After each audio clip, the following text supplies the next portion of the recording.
Ramsey Show. You can be intentional about your character. You can have money and a career. You are the hero in your story.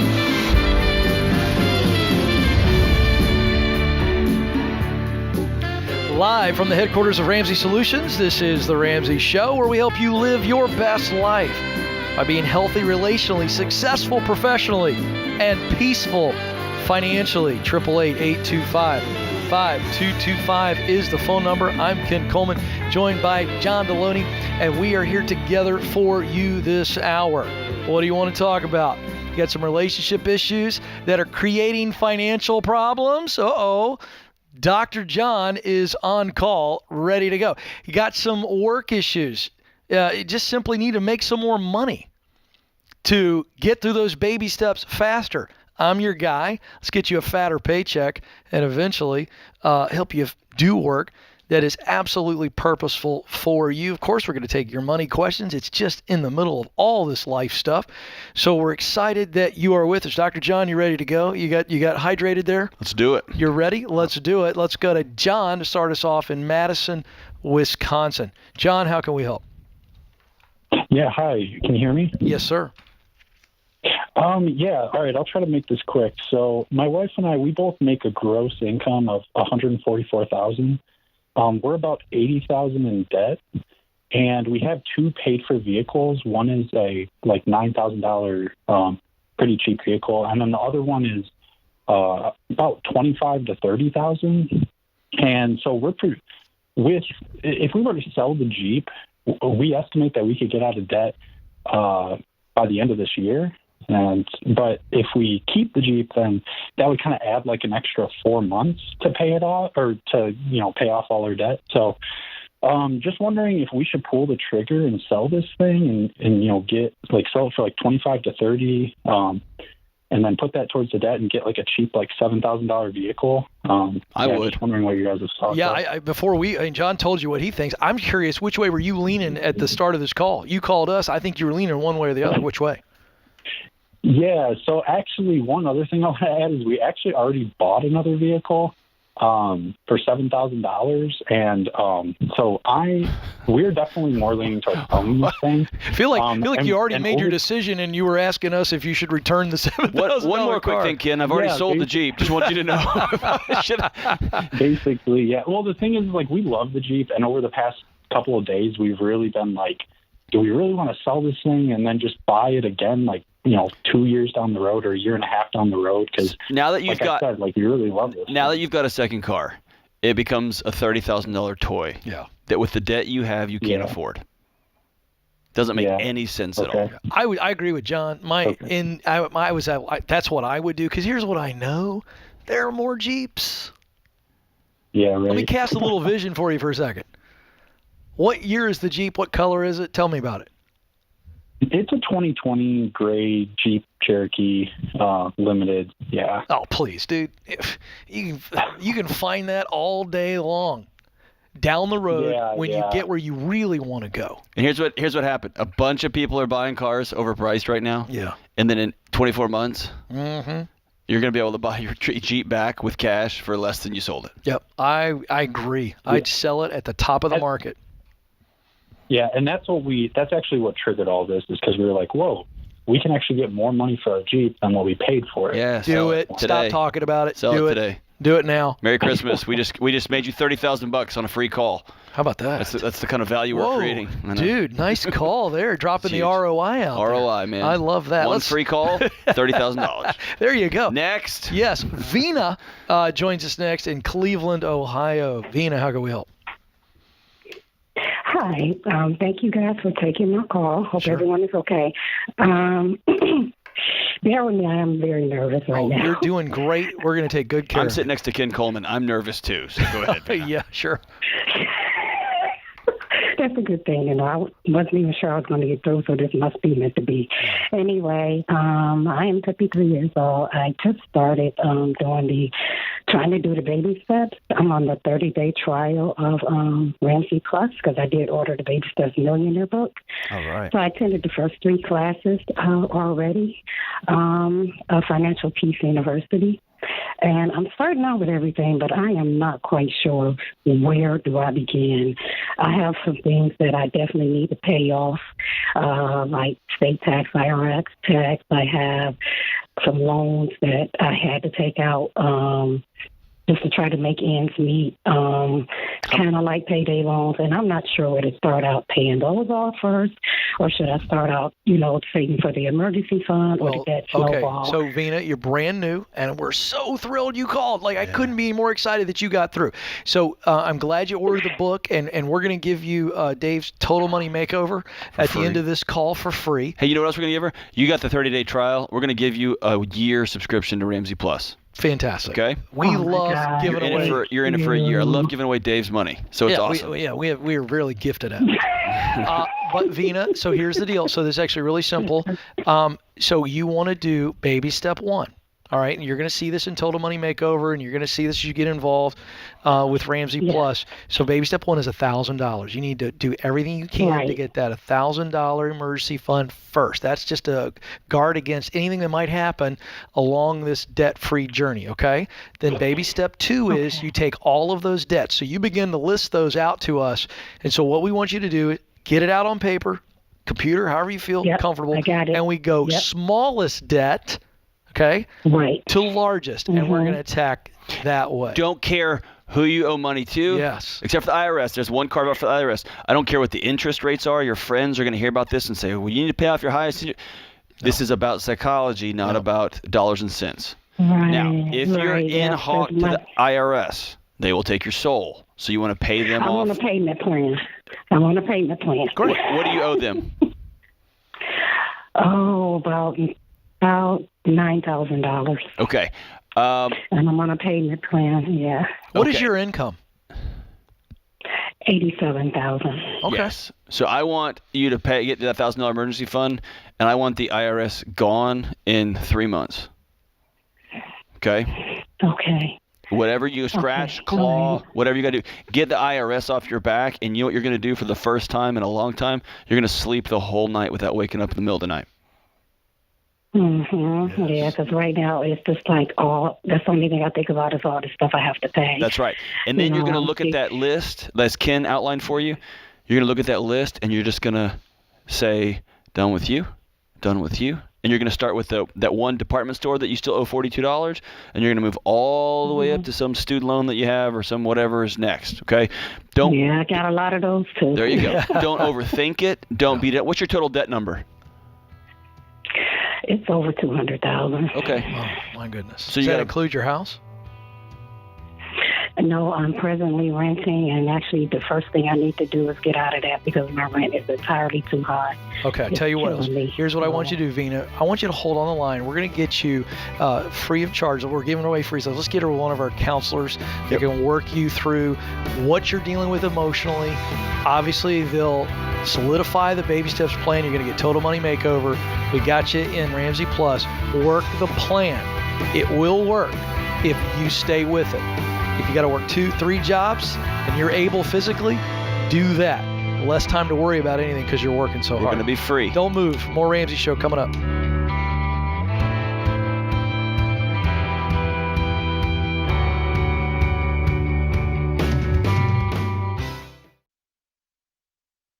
Life is full of firsts.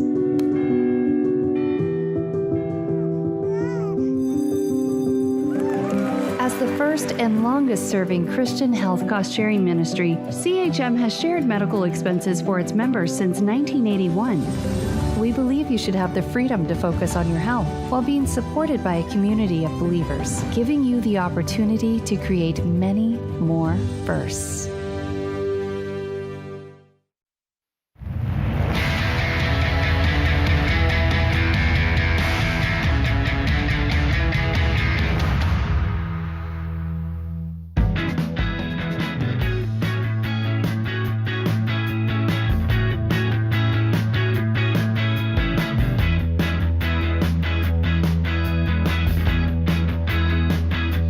Welcome back, America. You are listening to The Ramsey Show, where we help you win relationally, professionally, financially. with hope-filled, practical steps that you can take so that you live the life that you want to live. I'm Ken Coleman, joined by Dr. John Deloney. We are here taking your calls. It is a free call, 888-825-5225, 888-825-5225. So obviously we take your money calls, but hey, what do you got going on? John and I, when we're together, I'll put this out there. If you're listening and you got a really difficult work situation, I mean, it's nasty. John, I reported earlier today on the Ken Coleman Show, 55%, this is a National Education Association poll. Do you believe 55% of teachers I saw that. are planning to exit. This is a dumpster fire. It's a crisis because these are the men and women that care deeply about our kids. Oh, man. They're on the front line. And those exit are going to create even more of a problem. But, hey. And you saw they got to do what they got to do. The follow-up was businesses are clamoring. Well, of course they are. To hire. So you've got men and women who are organized, good communicators. Instructors have the heart to instruct and teach. Who love helping and caring for people. Every business in the planet, it's like, yes, please. How do you not plug teachers in? Oh, you want to work just a normal shift and we'll double your salary? Sure, come on over. Oh, yeah, with all the other benefits. Right.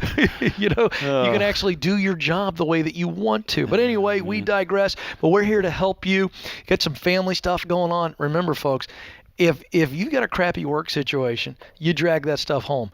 If your family life is going bananas and it's awful, you're dragging that to work with you. If you got money problems, you're taking it everywhere too. That's money's entrenched in all of that. Right. So how can John and I help today? Listen, we're going to treat you with respect.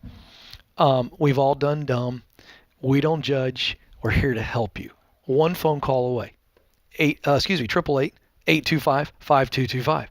888-825-5225. San Antonio, Texas is where we go next, and Joshua joins us there. Joshua, how can we help?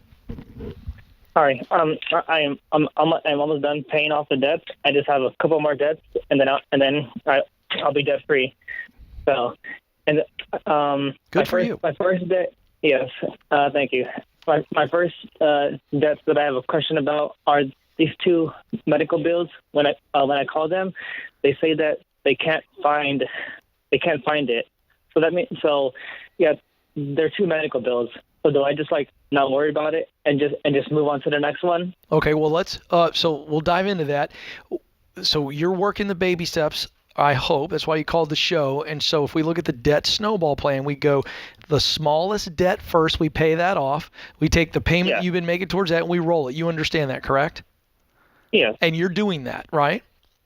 Yeah. So where are the medical loans in your debt snowball? Are they up next? Or are they further down the list? Where are you at right now?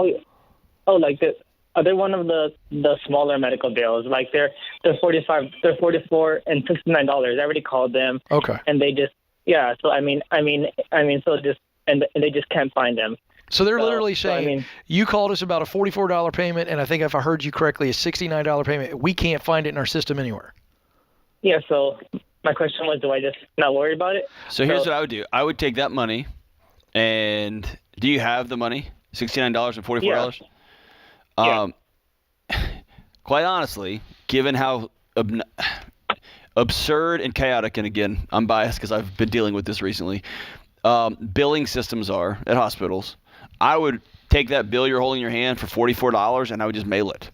And at some point, you'll circle back and they'll send it to you. Or I'd put $120 in an account and just let it sit there. And when they send you another bill, if you owe them money, they will follow you to your grave. So you can rest assured that if you owe it, they'll come after you. Well, and John's right. But I would also say this. If you've got somebody on the phone, it's worth a second call. And if we get a second person to go, send me this in writing, can't please. find this in the system, I'd say, could you send me something on letterhead, an email, something in writing saying that you no longer have to pay this because we can't find it. And then I would stick it in. I'd take the $150, put it on the next debt. But John's right. Okay. Until you get something in writing, you might as well assume that somebody's going to come back for it. And this is not a lot of money. Yeah. So I think you got a couple great options there.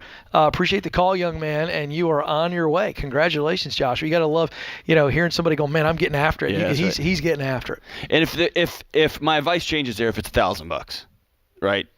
When it's $100, I don't want to spend the same. And I did this. I'm a cheapskate. I'm going to get the letter for $150. This is me, the pot talking to the kettle here. I punted on a $150 charge. I felt deceived. Yeah. And I kept trying to make my case. And my wife's like, hey, this is $150. Will you please pay this? I was like, no, I'm digging my heels in. Like I was some kind of revolutionary. I'm with you. I was an idiot. I should have paid $150. The tax on my soul wasn't worth me holding out, and we ended up having to pay anyway. So anyway. Oh, I see what you're saying. But I'm saying wrong. in this situation, man. if somebody's telling me I don't owe it. All right, I'm in. Next. Yeah, there you go. Yeah, man, life's too short to worry about that. All right, let's go to Los Angeles, California next. Antonio is there. Antonio, how can we help? Hey, guys. Thanks for taking my call. So the reason I was calling out, I'm a new listener. I'm 23 years old, and my parents have decided to sell their house. They've worked very hard their whole life and move into an investment property that they could basically live in rent-free, and that was pretty much their plan ever since they purchased it, and just taking advantage of the real estate market right now in our current house. So I want to know if I should move in with them as they want me to. In our culture, it's pretty traditional, I guess, until you're married to move in with them. Or if I should start to sort of think about budgeting myself and moving in myself. I'm guessing that since you're calling, you are torn between your cultural traditions and this gnawing sense that I'm 23, 24, I want my own place. Am I right? Yeah, I mean, I enjoy living with them. It's, I love my family, but maybe it's just kind of natural for me getting at this age and being in the position I'm in to sort of start to think about that. Sure. You answered it. You answered it with a but. Yeah. The way you just set that up, I love my family. I've enjoyed living with them, but it's time. There's the indicator. Yeah. And upending long-standing cultural traditions are hard, and they take a lot of grace, and they take a lot of gentleness on both sides of those conversations. But if you're ready to go, then you know what I mean? I'm not going to tell you not to. Are you ready to go? And I don't mean emotionally. We've already determined that. You're ready. But financially, are you ready to go? Can you go now? Yeah, I mean, I'm new, and I really never had to, very blessed. I really never had to worry about things myself. I mean, myself personally, I'm in, last year I brought home about $120,000, and this year I'm expected to, this year I'm expected to, my goals are between 200 and 250. I'm in commercial real estate, so I don't, nice. I'm not, hourly, I'm all on commission. Don't mess with Antonio. Are you? What do you think their reaction is going to be when you tell them? I think, I don't know. It's kind of been, this is our childhood home. It's where I've lived my whole life that we decided to sell. And it's just kind of been something that it hasn't been easy for all of us. But I think that they're open to me doing anything I want, but they would prefer for me to move in with them and obviously continue to save until I could purchase something myself or to buy an investment property that I could live in and hold for the future or something like that. That was the alternative rather than jumping into something, right now, even though I'm financially ready, maybe I could. Yeah, but here's what I hear. John, correct me. I hear you're still worried about disappointing mom and dad. That's it. I don't think they're going to jump up and down and get angry. I'm not hearing that. Am I right? Mm-hmm. No, you're right. Yeah. So they're not. So these are really wonderful people, but it's like you're still. Oh, I don't want to disappoint mom and dad, and So let me give you an example. Often, doing the right thing still hurts. Yeah. Doing the right thing is still hard. Your parents set up a plan years ago to get a rental property that would one day self-fund itself so they could live in it, and that plan is coming to fruition. And you're still really sad about selling your childhood home. Yeah. Both and they raised a great guy who's killing it, who's got a great future, and he's ready to fly. They would love for him to come move with them. And for you're telling us the right thing for you is to get your own place. You make six figures, brother. I would sign an apartment lease, and I'd move and live in an apartment. I'd rent for a year, get my feet under me, learn how the world works, and then think about getting a house later on. And Antonio, you can always go back a couple nights a week when Mama's cooking. That's right. Do your laundry. Don't do your laundry. Just the cooking. You're 23. Just the cooking. Just the cooking. There you go. That's not holding on too long. That's one of the perks, man. Just tell Mama you're going to come by at least one night a week for food. Hey, this is the Ramsey Show. Don't move.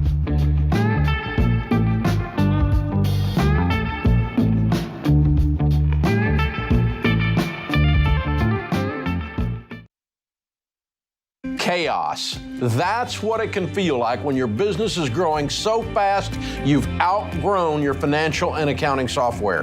The faster you grow, the more likely you are to lose control of the numbers. And here's the reality. If you don't know your numbers, you don't know your business. That's why we use NetSuite by Oracle, the #1 cloud financial system. Over 28,000 companies use NetSuite by Oracle, including Ramsey Solutions, because NetSuite gives us a single view of everything we need to make daily decisions. Whether you're making a few million to hundreds of millions a year, NetSuite gives you the visibility and control of the things you need to grow, like your financials, inventory, HR, planning, budgeting, and more, all in one dashboard. Go to netsuite.com/Ramsey right now to get their free white paper. Jumpstart your CFO career.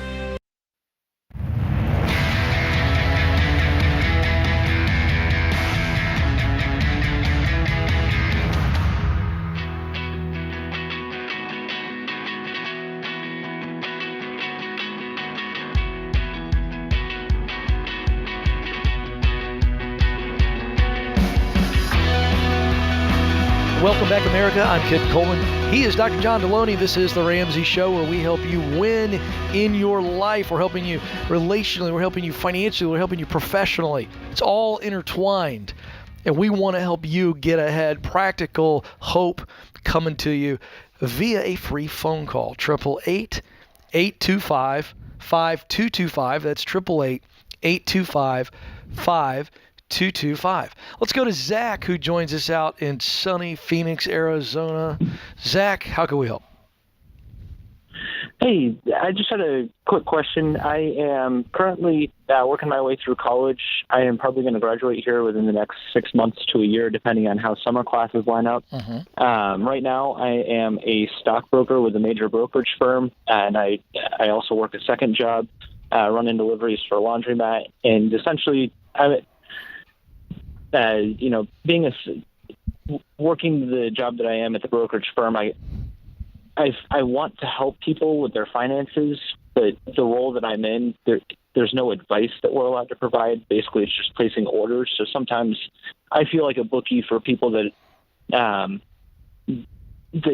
are just looking to trade like crazy and not necessarily actually helping people understand their finance. And so how would you most like to help people? What's that dream gig where you're helping people with their finances? What's that look like?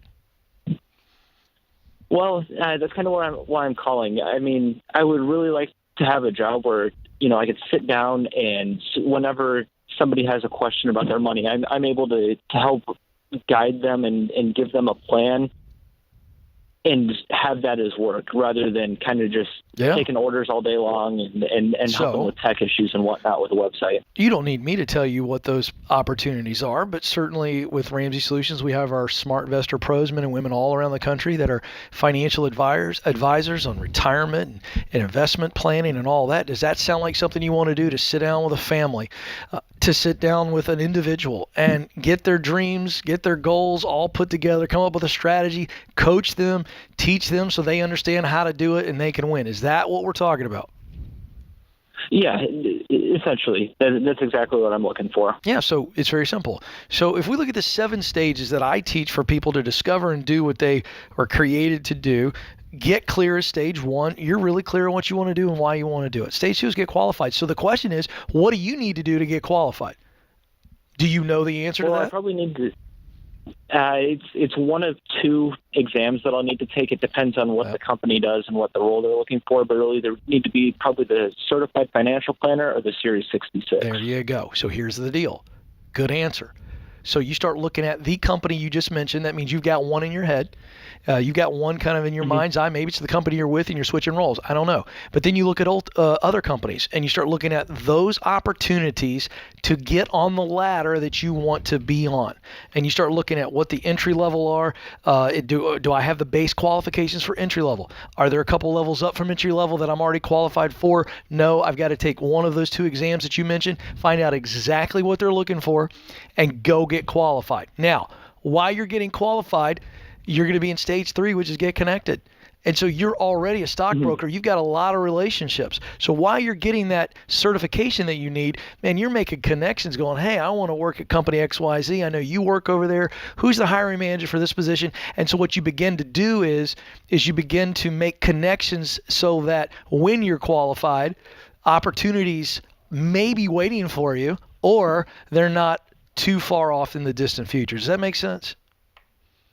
Yes, it does. So when making connections, do you recommend using like LinkedIn or trying to kind of cold call companies and make connections that way? Not cold call. You have a I'll tell you something. Okay. Back in my day, okay, I'm older than you. When Ken was going to school uphill both ways, naked in the snow. Thank you, Kelly. Don't tell everybody. Kelly's in the control room going, oh, I know how old you are. Cold calls were a thing. It's creepy now. Yeah. And you know, so here's the deal. LinkedIn is one option. Let me coach you on LinkedIn. LinkedIn is great for information. I don't like it as the sole connection. Here's what I mean. Go on LinkedIn, find all those connections, but instead of sending the LinkedIn email, which I find that nobody actually answers, why don't you then go, wait, I'm going to try to find this person in real life in the form of a phone call, an email connection from a mutual friend or acquaintance. So yes, Facebook, Instagram, wherever you at are on social media. Who are you doing life with? Do you have social groups? Are you going to a church? You know, do you referee rec league games? You're a broker right now. Don't you have people that you're making deals for? Most of the calls that I take are cold calls coming in, and it's one-time interaction. There's not really a and then relationship. after that, I don't really talk to the I was thinking not with client. them, but with coworkers. And you're a student. Leverage that. Yeah. Tell folks, hey, I'm a student about to graduate. I want to get into this. Can I take you to coffee? Your And parents, your Uncle Larry. Don't forget Uncle Larry. You know, the point is you have all these acquaintances and you have all these close personal relationships. You got to get the word out to them. Hey, I'm looking to get on at company XYZ or company ABC. You know anybody over there? And we begin to do the match process. So you got this, young man. You are on your way. I love it. It's that simple. I love when the guy goes, yep, I know what I got to do to get qualified. So you know what it is? Go get qualified. Go do it. And while you're getting qualified, start making connections. Yes. Here's the deal, John. If I want to catch a train, I go to the train station. Right. So if I want to get a job in a certain field, I got to start hanging around people that are doing that work, or start hanging out in places where, you know, where I could shadow or I can meet people that are doing that work. We've got to take out all the complexity here. This is about looking for people and places. And I'm going to butcher this quote, but it's from Andrew Huberman, who I just think the world of. He's a professor. He's a medical school professor at Stanford. Says that we often go to head problems. We try to solve them in our head. You can't do that. If you're wondering and thinking, wondering and thinking isn't going to – you got to go reach out and sit down and cross with somebody and screw it up. Have it be awkward. Have it fail. Have it be goofy and learn better next time. But just sitting around going, well, I don't know. No. Go. You know what to do to get qualified. Go have coffee. John, I know this. You're very social. Yeah. At some point, you've played 6 Degrees of Kevin Bacon. Yes. This is all people have to do. Yep. So instead of Kevin Bacon, we go, I'm looking to find this hiring manager. Right. Who do I know? What are the connections that get me to that hiring manager to where I get a reference or somebody sends an email or text going, hey, let me tell you about this young man, Zach, sharp, stockbroker, finishing up school, getting his qualifications right now. I know him. This is how I know him. Grown up with him. Watch this kid, whatever it is. Yep. And they get an impression of you, all right, long before or moments before, I don't care, before you actually submit the resume and go through the artificial intelligence screening and all the stuff that companies have. And nothing in the world feels better than having someone come and say, hey, I think you're doing a great job. I want to be like you someday. I want to sit in this seat someday. Oh.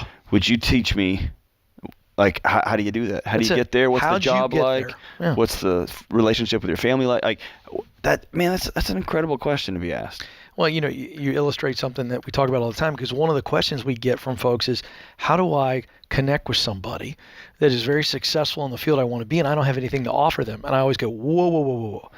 What John just described, folks, is actually tremendously valuable. You made them feel valuable, thus you've offered them value. That's right. Yeah. And who doesn't love to give their opinion? Especially when you're like you said, you're humble. Hey, look, I'm at the bottom. Yep. I'm the grasshopper. You're Yoda. I want to be like you, do what you did. I'm here to listen. I'm not here to ask you to do anything for me other than what's the best way to get in? What's the best way to move up based on your experience? What I need to watch out for? Yeah, landmines. Yeah. Best part of your day. Yeah. Worst part of your day. By the way, the advantage of that conversation beyond connections and knowledge is verification. Because you sit with somebody who's been doing it a while and actually loves it, and they light up across from you, and you're going, oh, they're lit up, but I'm not lit up. That's a warning sign. Or if you're lit up, you go, this is good news. The number of folks that said, I really want to do that job, and I talked to them, they're like, yeah, this is great. You'll never see your wife and kids again. I think, I want that job. I don't want that life. And so let's steer away, right? Point. So you learn a lot by just having human interaction with people. I love that. So good. He is Dr. John Deloney. I am Ken Coleman, and this is The Ramsey Show. More coming up right around the corner.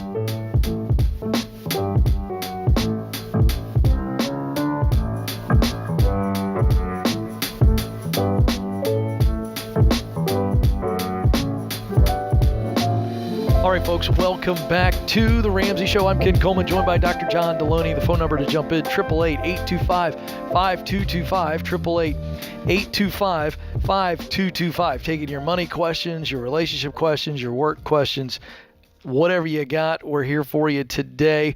You need to find out for yourself why Blinds.com is the number one online retailer of custom window coverings. You get free samples, free shipping, and with the new promos they run every month, you'll save even more. Use the promo code Ramsey to get the best deal.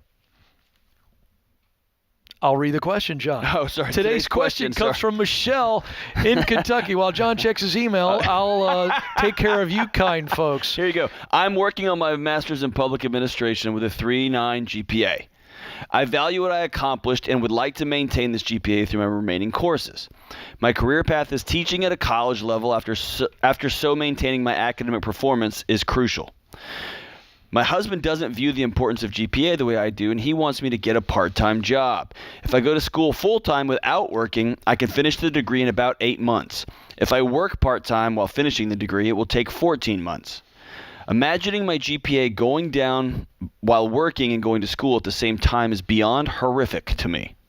My husband says my future employer will also look at my other qualifications so I can afford to go down a bit in the GPA scale. He believes my master's degree is just another piece of paper. How can I convince my husband that my chosen career field takes academic performances seriously? Ouch. Wow, John. A lot of emotion dripping off of those words. This is First of all, before you dive into this, because this is clearly a relationship question, yes. but can we talk about the fact that there's an assumption here, and I'm not taking sides here, but there's an assumption that the GPA has to go down. Well, yes. I mean, so the GPA is the proxy here. So just for anyone, you want your professor to have made good grades if they're going to be a professor, right? Absolutely. I want the pilot of my plane to have not wrecked planes, right? To not have crashed. Yeah. So yes, if you want to be a professor someday, GPA matters. And the GPA has nothing to do with what's going on here. You've got a husband that you don't believe values what you want to do professionally, and you don't value his concerns. He wants you to contribute financially, and you want to study full time. So this. The career kin, the GPA, the part-time, those are all proxies to a couple who is on two different pages. And this is one of those things that you got to hold the presses, and y'all got to sit down and talk about where our relationship is. So we got two fears here, John. Tell me if I'm wrong. We've got she's afraid of the GPA going down if she works part-time. Yep. He's afraid if she goes full-time school that their budget's going to be too tight or that life is going to suck unimaginably. They get two fears competing. Those are the two proxy fears. The two real fears are either my wife's going to be smarter than me, My wife's I don't want to lose her to graduate school. I miss the old fun, crazy us, and now she's studying all the time. That's the fear. Her fear is, I don't want my GPA to go down. I worked full-time through all my graduate school, and I got a 4.0 in graduate school. Not undergrad, but in grad school. So that's not a true statement here. What is a true statement is your husband doesn't respect what you're doing.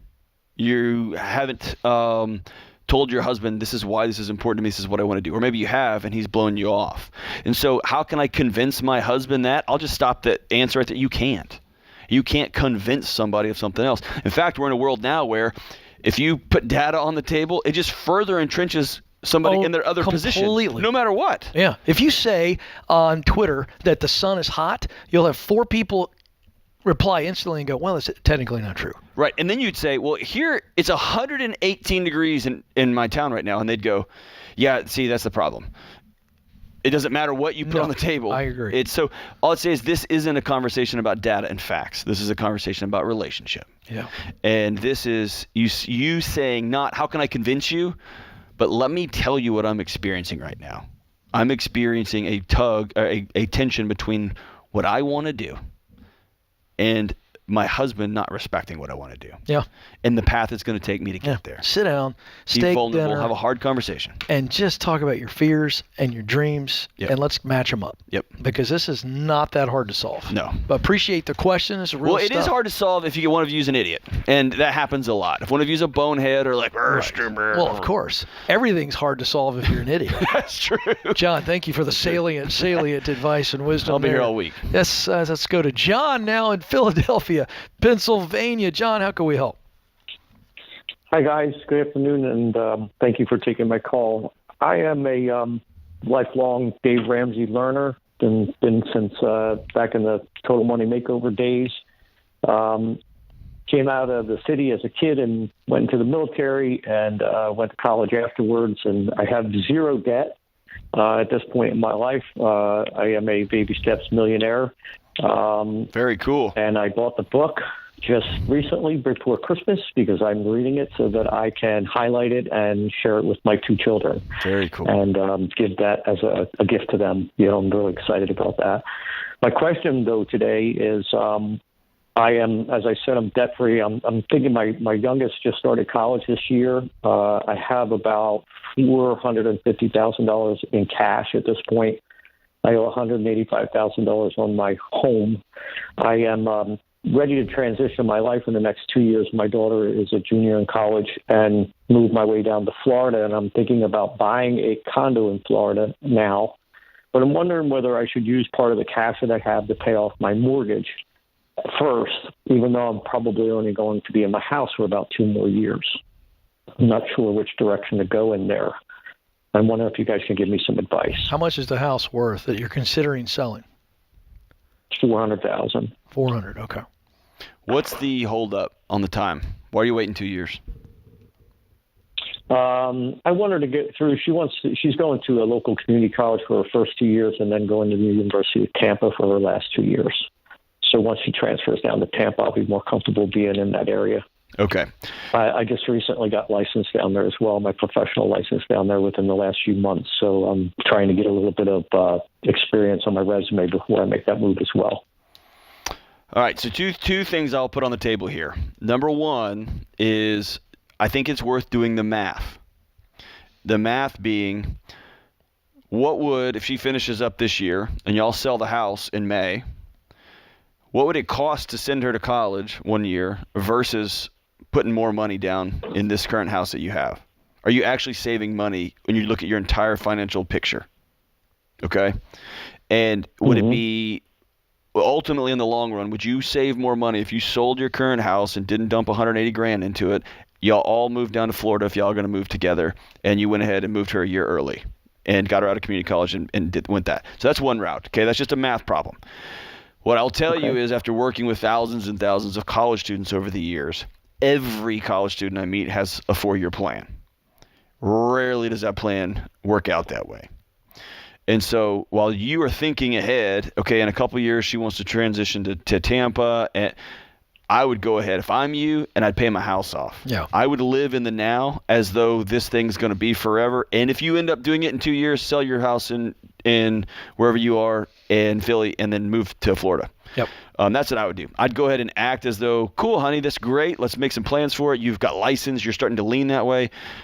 But the chances of her saying, well, I met somebody, I want to stay in Philadelphia, or there's a great program and they're offering a transfer scholarship for this, or I want to go to NYU instead, whatever the thing is, that happens so much. Yep.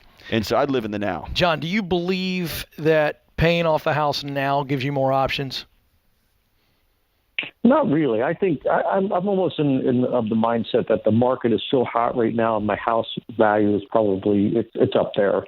Well, quite honestly, I think the best thing I could do right now, and what I really want to do, is sell my house and rent something down closer to the beach. Well, then do for that. a year or so until then sell I it, figure out pay what it off. happens. So by selling it, you pay it off. That's exactly right. So I do that. I think it's a great option. I love that option. That's where you're leaning, and we like it. I love that. Do it. Yep. And then you're free, and then you can buy when you want to. Yeah, I love that. Really good stuff. Thank you so much for the call, John. Hey, I want to thank our producer, Ben Hill, and our associate producer and call screener, Jenna Sears, and my colleague, John Maloney. But mostly I want to thank you, America. We do the show for you, and this is The Ramsey Show.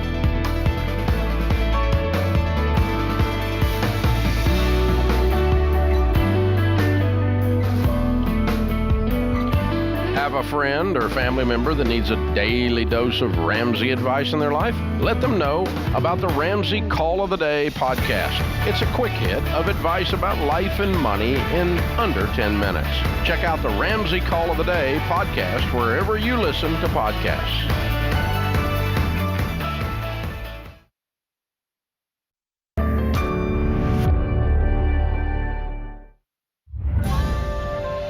This is The Ramsey Show. You can be intentional about your character. You can have money and a career. You are the hero in your story.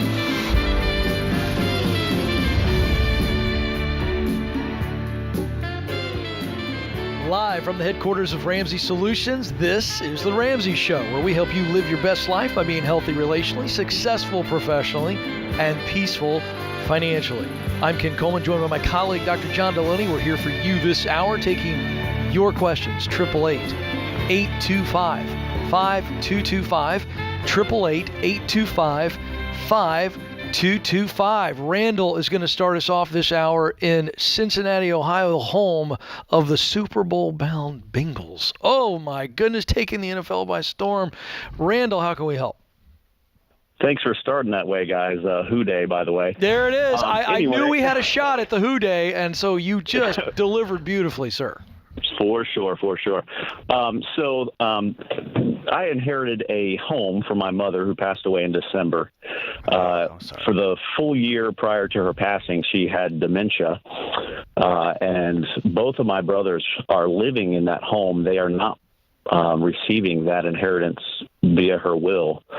One of them had taken advantage of her in the last 6 months and completely depleted $35,000 out of her bank account. Oh, my. And so I'm stuck with this house and just not sure what to do, not sure what direction to go with the brother who has stolen. And so I'm just kind of overwhelmed with it, and I'd like to get your guys' advice. Quick point of clarification, John. Yeah. So, Randall, do I understand that you inherited the house in the will? You personally? Correct, yes. Okay, and the two brothers are living in it? Correct. Okay. Yeah, and so first I want to say sorry about your mother's loss, man. How did she pass away? Thank you. Her heart stopped. I mean, there were complications from the dementia. She was getting pretty bad off, but, with various medications and so on, and her heart eventually just gave out. Okay. So what's your relationship like with your brothers? And it's an important context for how I'm going to suggest you move forward here. My oldest brother, who is not the guilty party, I have a great relationship with him. I talk with him pretty frequently. My middle brother, it's very strained at the moment. Okay. As it should be, because he stole $35,000 from your mother, his mom, right? And I'll go one step further. Were both of these brothers living with her during this time? Yes. Yeah, I would suggest older brothers is complicit in this too. Either through not stepping up or not saying, hey, no chance, you know what I mean? Not being involved in this deal. Yeah. So it was mainly my middle brother who was doing most of her caretaking. He was without work. My older brother was working and contributing as much as he could, but for the most part, it was my middle brother who was doing that. And I almost think that he feels like he was owed that money because he was the one doing all the medical stuff and taking her to appointments and doing all of that. Yeah, and you come to that conclusion when all the kids sit down and say, here's how we're going to handle the next 6 months of care, and then at month 4.5 or 5, you sit down and have that meeting again and say, how's everybody doing? And he just decided he was going to start billing his mother for care. He can be unemployed, living rent-free, billing mom by stealing from her. And that's the way addicts, that's the way thieves justify their behavior. And so there's a reason why your mom left you this house and didn't split it up amongst the boys. Is that right? Yeah. Okay. So you've heard me say this before. I'll say it again. It's not by your hand, but in your lap. You didn't cause this problem. You're a person of integrity and character, and that's why your mom trusted you with her home. And at this point, you have to decide, do I want to be the landlord of a thief and somebody who's not paying attention to mom? Or are you going to sell the house, tell them, hey, you guys got 30 days, I'm evicting you, I'm selling this house, and I'm moving on with my life. Even if you want to split up and give them some of the money, if you think that's the right thing to do. But I'm going to wash my hands of this house, and we're moving on with it. But I think that's your only option right now. Yeah, I was coming to that conclusion. My concern was, what do I do with my brother? How old is he? Give him money? He's 51, and my oldest brother's 54. It's time for you to stop taking care of him. He's a big boy. Why would you give him money? Yeah. Instead of asking us if you should, why would you? Yeah, it's the heart issue. I just feel so bad that he would be going out on the street, and I feel like I'm forced to kick him on the street. He's robbed your mom. Whoa. Is there anything in the will, any kind of directive or suggestion from your mom that when she decided for you to take care of the estate, specifically the house, that you were supposed to sell it and split the profits? Is there any direction at all? No, it was just for the goods within the home that we were supposed to split. The house was specifically so split the goods. Yeah, split them. Split the goods. Say here's what the will said, and this is what we're doing. We sell this, and here's your proceed. If you want to give him your cut, just because you feel bad. I mean, this is more my colleague's take, but I'm just going to common sense this. This isn't the counselor approach, but it's like you don't owe this 51-year-old brother anything other than what the will specifically lays out as it relates to the goods inside the house. Outside of that, this is up to your discretion, and you have to decide, am I going to base my relationship with my brother going forward on me giving him more money that he doesn't actually deserve or have any right to after he's already stolen money? I don't think you should lose any sleep over this at all. Really, the right thing, and I say right not in a moral, ethical thing, but the right from a justice perspective, is you call the police and you say that this man stole $35,000 from my mother over the course of 6 months, and I'd like it investigated. That's what justice would say. You sitting down and saying, your free ride at 51 is over, and it's time for you to get a job and to get your own place. And if, like I said, I get the will says this, and I also get being a brother saying, how much is this house worth? About $140. Yeah, so I can imagine you holding $140,000 and watching your brothers move out, right? And that'd be hard.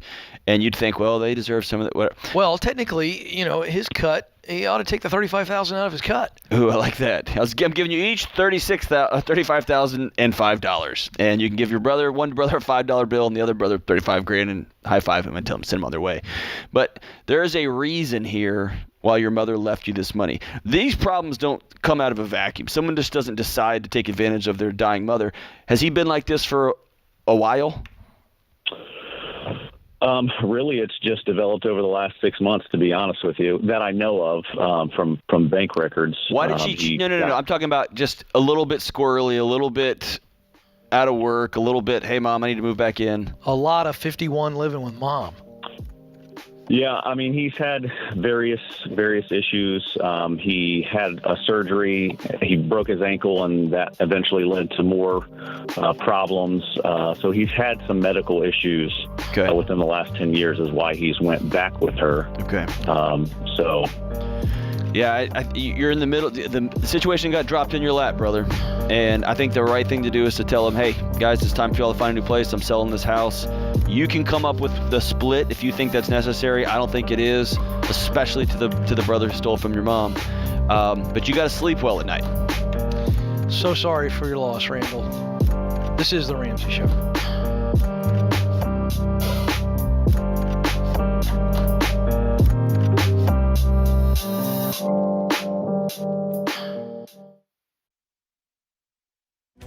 If you're looking for ways to update your home without blowing the budget, I've got it. For years, I've been telling you about our friends at Blinds.com. Blinds.com makes it simple to shop top quality blinds, shades, and interior shutters from home with easy online ordering and free shipping. With Blinds.com, there's no need to renovate your entire home. Just change out what's on your windows with upscale choices like faux wood blinds, cellular, and roller shades, or even outdoor shades. Plus, Blinds.com guarantees the perfect fit, whether you do it yourself or you have them measure and install everything for you. Shop their latest looks and see how much you can save at Blinds.com today. The easy and affordable way to make your home more beautiful is Blinds.com.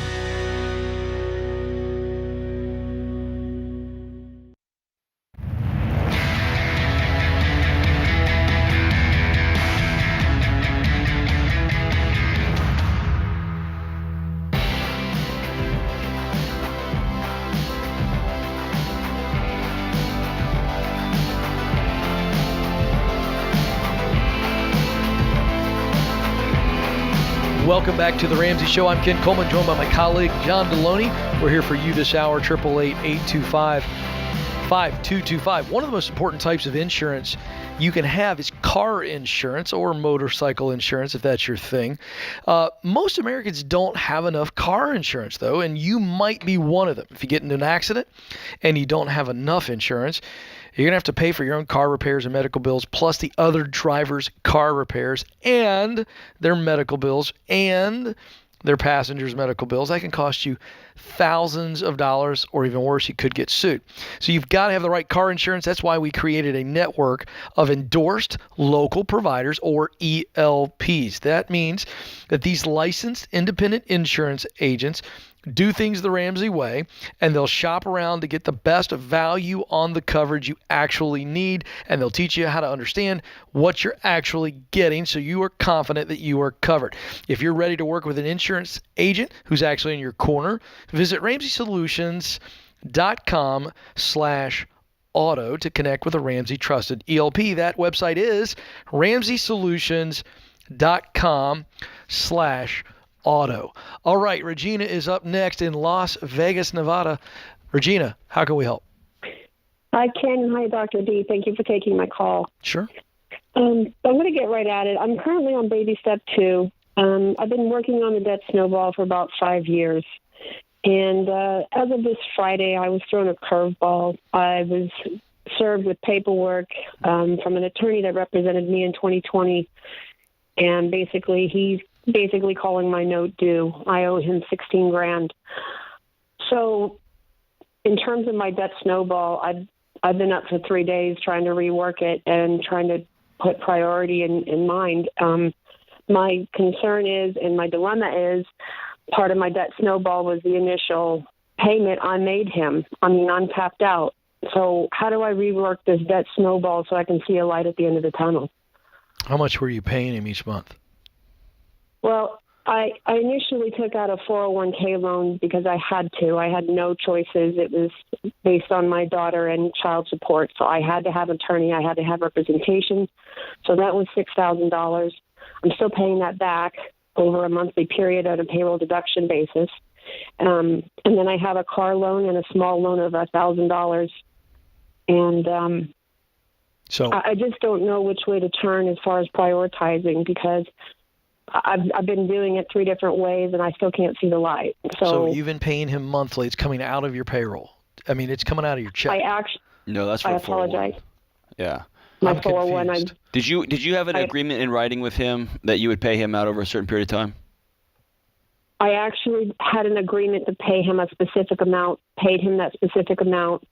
He said he would no longer represent me after a certain amount of time because of COVID. It extended. So because I signed the initial paperwork and everything COVID-wise extended, yes, I owe him this amount of money. Okay. So have you called him? Have you all sat down and talked? Or does he think usually you get a demand letter? It's because you're delinquent in payments. Has he been trying to connect with you and you're avoiding him? Why is he sending you? Why did this is his first option? I think it's twofold.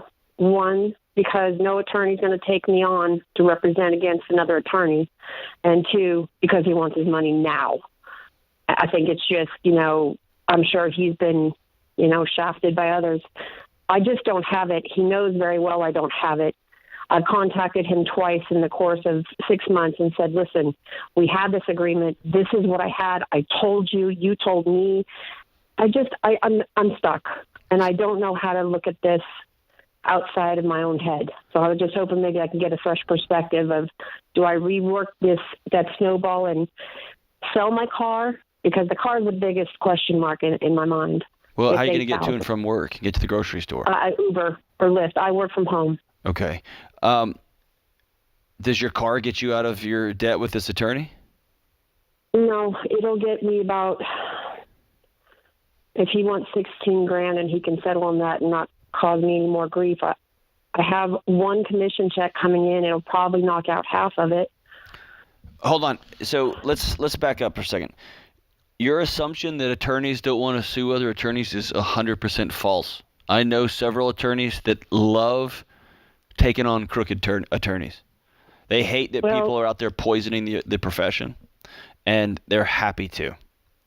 I'm not saying he's poisoning, but I'm just saying, honestly, I don't feel he did an equitable job in what he did to me. Okay. All right. So all things being equal, I do owe him. Okay. I'm not trying to say differently. So let's take the emotion out of this then. You have a $16,000 debt that just got called.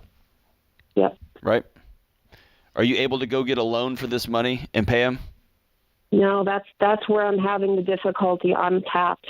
Like I said, I took the original 401k loan to give to him. Okay. So, now we're talking, I have no other resources. I'm a single mom. I work 3 jobs. I don't have any more resources, and I truly don't have any more time. I'm fried. Yeah. So Regina, he's trying to scare you. Let's forget let's forget about him for a moment, because he actually knows you don't have it. So if we could, let's just how many lines do we have in the debt snowball? So we got $16,000 to the lawyer. What else do you have in your snowball? $8,000 for the car and a $1,200 just a small loan that I took out to cover expenses because I knew some other stuff was coming. Okay, and then what's on the 401k? I know that's coming out, but I still want to know what that loan amount is. It's currently at $5,000, just at $5,000. All right, so we had $16,000 to the lawyer, $8,000 on the car, $5,000 401k loan, $1,200 in another loan. Is that it? Correct. Okay, and you're telling me with your 3 jobs, you're absolutely maxed out. You're paying everything you can right now. Are you putting money towards the $1,200 on the debt snowball? You've been working for 5 years. That tells me you're not making any progress. Well, the problem is I have to hire an attorney every 2 years. My ex-husband takes me back to court for more child support. And this latest 2020 episode increased my child support by 25%. So I'm literally reworking the budgets and the baby steps every single year. All right, so I'm trying to help you practically very quickly here. So the car is worth how much? I know you owe $8,000. What's the car worth? I think I can get $8,000 for it. I do think I can get $8,000 for it. So that would wipe it out totally. So that's a massive chunk right there. Here's what we teach. We teach working the debt snowball. You're in a situation where you've got a lot of variables coming at you. And I think as far as this lawyer goes, I'm trying to channel Dave right now, and I think you get tough with this guy and go, hey, dude, so let me just be honest with you. Yeah. You know I ain't got it. We can look at it. You can come after me all you want. You're not going to get a dime. until I can get healthy and I can get set, and I'm going to take care of this. I can work a payment plan and give him a little bit. He can get a little bit of something, and you can put that in the snowball based on a payment plan. But that's all he can get. You can't let his bullying and fear tactics make you make another poor decision. That's right. So I'm sending him a certified letter that I'd make a copy of and let him know, you know that I can't do this. Here's our original agreement. Here's how it got kicked. It got expanded through COVID. Here's my financial situation, which you know, by the way. I do not have $16,000. I've already loaned against my 401k. But I will commit to paying you this much over the next few months, and we will go from there. And that's the best you can do. If he wants to sue you in court, cool. They're going to put a judgment against you, and you're going to be in the same spot. You're going to have a $16,000 debt, except it'll be plus court cost or whatever, right?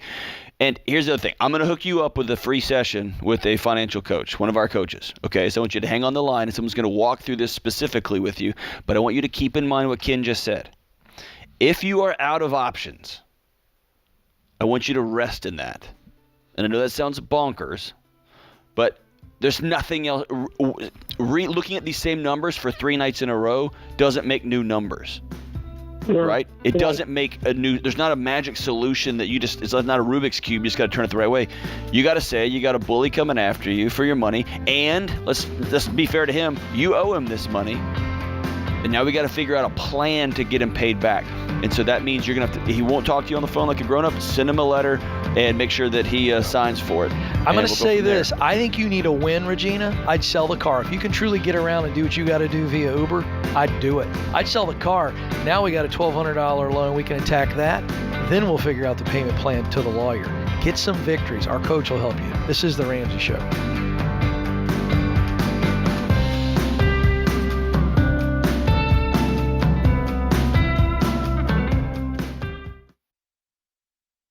If you're not using Pure Talk for your wireless, you're paying too much. Pure Talk gives you the same great 5G coverage on the same 5G network as one of the big guys for half the cost. The average family saves over $800 a year. Go to puretalk.com and choose the affordable plan that's right for you. With their 30-day risk-free guarantee, you have nothing to lose. Go to puretalk.com and enter the promo code Ramsey to save 50% off your first month.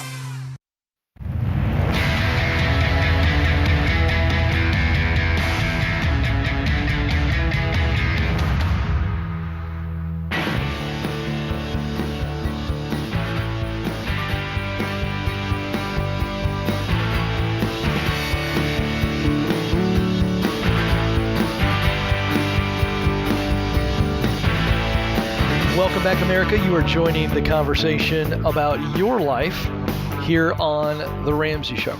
I'm Ken Coleman, joined by my colleague, Dr. John Deloney. What a great song, by the way. I just watched a thing on him yesterday. Did you? Yeah. One of the greatest. Learning to fly, but I ain't got wings. Oh, good stuff. Tom Petty, the great one. Hey, it is resolution season still. And if you're like most people, you make resolutions on New Year's Day and then you give up by Valentine's Day. Why? Because you're trying to figure it out on your own. So if you decided to finally take control of your money this year, don't do it alone. Get the support and accountability you need by joining a Financial Peace University class. You'll go through our proven money plan with other people who help you stay motivated. Right now, there are hundreds of FPU classes getting started, both in person and online. So forget the lame resolutions. Make 2022 the year you take control of your money and don't do it alone. Find an FPU class and get started for free at RamseySolutions.com/FPU. That's RamseySolutions.com/FPU. Let's go to Dat, who joins us in Los Angeles, California. How can we help? Hi, thank you for taking my call. Sure. So currently I just took a job pay cut. I changed positions, and part of what we were hoping would happen didn't happen fully. And so my rent's due today. I'm about $800 short. I haven't talked to my landlord yet, but I'm looking for places to rent that's cheaper due to my pay cut, and they're like 40, 50, 60 minutes away from where I work currently. Mm-hmm. And that's something I want to try to avoid, but I think I might have to do that. But is it worth that, or should I sell my car that's paid off for? Why'd you have to take a pay cut? Well, I was a driver for my boss, and I just didn't want to just do the 16-hour days anymore, 18-hour days. You know, it was salary, so it was just until he was done. Sometimes I've gone 18 hours, 3 days in a row. It was just too much for me. So I went to sales for him. Okay, and did they promise you more money on the sales side, and it didn't come to fruition? The sales, well, it was he worked for another company, and he was implementing on the sales team on that company as well. So I would gain 2 salaries and 2 commissions to equal back up to what I was getting paid. And when he was at the other company, he was stepping down to do something else and push me to sales. They kind of just said no to everything and just kicked him out. So that's where I'm stuck with that. It was kind of unfortunate. He's helping me out right now. He's helping me set up a drop shipping company, you know, funding me with some of that stuff. Okay. To get me back to my original pay, but which is how much? You know, it's kind of rough. $14 a week. 1,400? 100 a week. Yeah. Okay. And how short are you right now of that? Right now, I'm only getting $500 a week, just because the other company is supposed to cover the rest of it. All right. So, first of all, I'm really sorry about what happened. I got to tell you, that thing sounds so screwy. I can't even process it. I don't like it at all. And so my advice is we want to quickly get out of this guy's web. I appreciate what you're saying, that he's trying to help you. All that's probably true. You're $900 short of what you were making weekly in the hottest job market we've ever seen in America. And you're in a huge city. So trying to take all this on John at once, I would not sell the car that it's paid for, because I think you can sit down with your landlord, and I'd skip all the crazy gymnastics we heard and go, look, I was promised this. It didn't happen. I'm working on this. I'm picking up a part-time job or 2. I'm going to be able to make up the rent pretty darn quickly. You're only $900 short per week. This is hourly work. You can go bust it and get yourself stable from the rent standpoint, and then figure out, okay, what's my next move? What's my long-term move? This is what I want you focused on. But I'm in the industry I want to be in. I know, but you can't eat. Yeah, dude. You're broke. You can't eat. So should I take it part-time as this was this one guy, and then get away from this guy. It's wacky. What industry? Away from him. What industry are you in that you want to be in? Driving or sales? I'm in cannabis. So you're in a cannabis sales job right now? Yeah. Okay, so go find a more stable situation in cannabis. Right now, you presented with an emergency, my friend, and your emergency is your rent's due, and you just took a huge cut. But the difference is you could go to a reasonable landlord and go, here's what happened. I'm busting it. I'm going to get it to you. And here's the other thing. When you first got a hint that you weren't going to get this other gig and it wasn't going to pan out, the fact that you weren't at Sonic's door and then at Uber's door that night, right? It feel like you're just like you want everything to just happen for you, and this is not the way it works, brother. You got tired grinding a job out, and so you quit before you had you transitioned jobs because you were exhausted. I get that, but you didn't have another boat to jump on. You just jumped off the dock into the water. Well, right? My fiance just she thought she was getting her first paycheck last week, which would have made us cover rent easily. But she's not getting paid till Friday. So in theory, we can survive it out. You know, I just don't know. Well, but here's the deal. Long term. I get it, brother, and we're trying to help you short term and long term. Okay, so let me encourage you. Mm-hmm. You're waiting on things to happen, and you need to make some things happen. Yes. So I listen. No, I don't want you to sell your car. I think that would be disastrous. Yes. And no, it doesn't make sense to move to an apartment that's cheaper 50 miles away from where you want to work, because in LA, that might as well be in Oregon. Right. So let's just go, okay, hey, let me go get a couple of side gigs or one good side gig, get my income back up to where it was, find a more permanent opportunity in the field I want to be in. You got that working for you. But don't put that pressure on your fiance to help with your rent. Don't do all this stuff. Go make some money right now. Right now, go make some money, get current with the landlord, take all that stress off of yourself, work those side gigs or whatever you got to do, keeping that $1,400 a week minimum coming in, and then we make the permanent move. Do you understand what I'm saying? That's the progress that we want you to go through, because it's going to make life so much easier. And is this guy the only cannabis dealer in Los Angeles? legal? No, I've just been with him for a good amount of time, and he's really helped me out and taught me a lot of things. Which is I feel great. like I have a lot more to learn. Which is great. And be thankful to him. But right now, this guy's not a dependable meal ticket. True or false? Or should I talk to him about it? Because he says I need his help with stuff. I don't have anything. Just talk to him. I just don't want to. Whoa. Hold on a second. Dad, why do you need his help? Him handing you more money when you can go make your own money? Like, why you don't need this dude to bail you out. You need a plan. You need a future. You need to take care of the present. Do you understand what we're saying? No, don't go to this guy and ask him for more help. He's not a dependable meal ticket. Is that true or is that false? That's true. As Rage once said, we're trying to help you take your power back. Right. Stop leaning on somebody else. Time to go get it, my brother. Right? And also, I still feel like I still need to find a different place to move because my rent's pretty high. Great. Okay, then find another place. Yeah. But anytime you are scrambling and desperate to find a place to live, that's when you make goofy decisions. So get through this month and then make a plan. Yeah. You're focusing on the next place to rent when we got to pay what we already owe. So take care of them now, then we start thinking about the next. You understand what I'm saying? Yeah, of course. Because listen, man, we want you to be making decisions in the best headspace possible and scrambling all the time and asking for help and all this kind of stuff as opposed to going, and I like what John said. I mean, take the power back or whatever you said. That was pretty fantastic. I said it wrong, I'm sure. No, I didn't come up with it. Who is that? It's from a great rock band. But it's easy to feel like you are stuck in a trap, and then a boss says this, the boss is going to help you out here, and then help with this. Man, it's time for you to stand up and say, all right, I'm going to go grind it out. Cut the umbilical cord is what I'm thinking. And it's not forever. It's for 4 months. It's for 5 months. And are you going to be you thought you were tired driving 16 hours a day? You are going to be unable to move your body and be so tired. And that's what you got to do right now. And I know that's not cool and it's not the cultural ethos right now, but that's where you're at. Go grind it out, man. And you're living in one of the most expensive places on planet Earth right now, trying to get into this business. Maybe look at if it's time to leave California or Los Angeles and find a cheaper place to live and still be in the business you want to be in. Fascinating. Conversations I didn't think that I would ever have 10 years ago. My how things have changed. I'm in the cannabis industry. Oh, fabulous. Oh, I thought you just said I thought you said you're in the cannabis industry. Oh, no. That's a joke Ken would make. Oh, no. Even I'm not that cheesy. All right, folks, don't move. More of the Ramsey Show coming up next.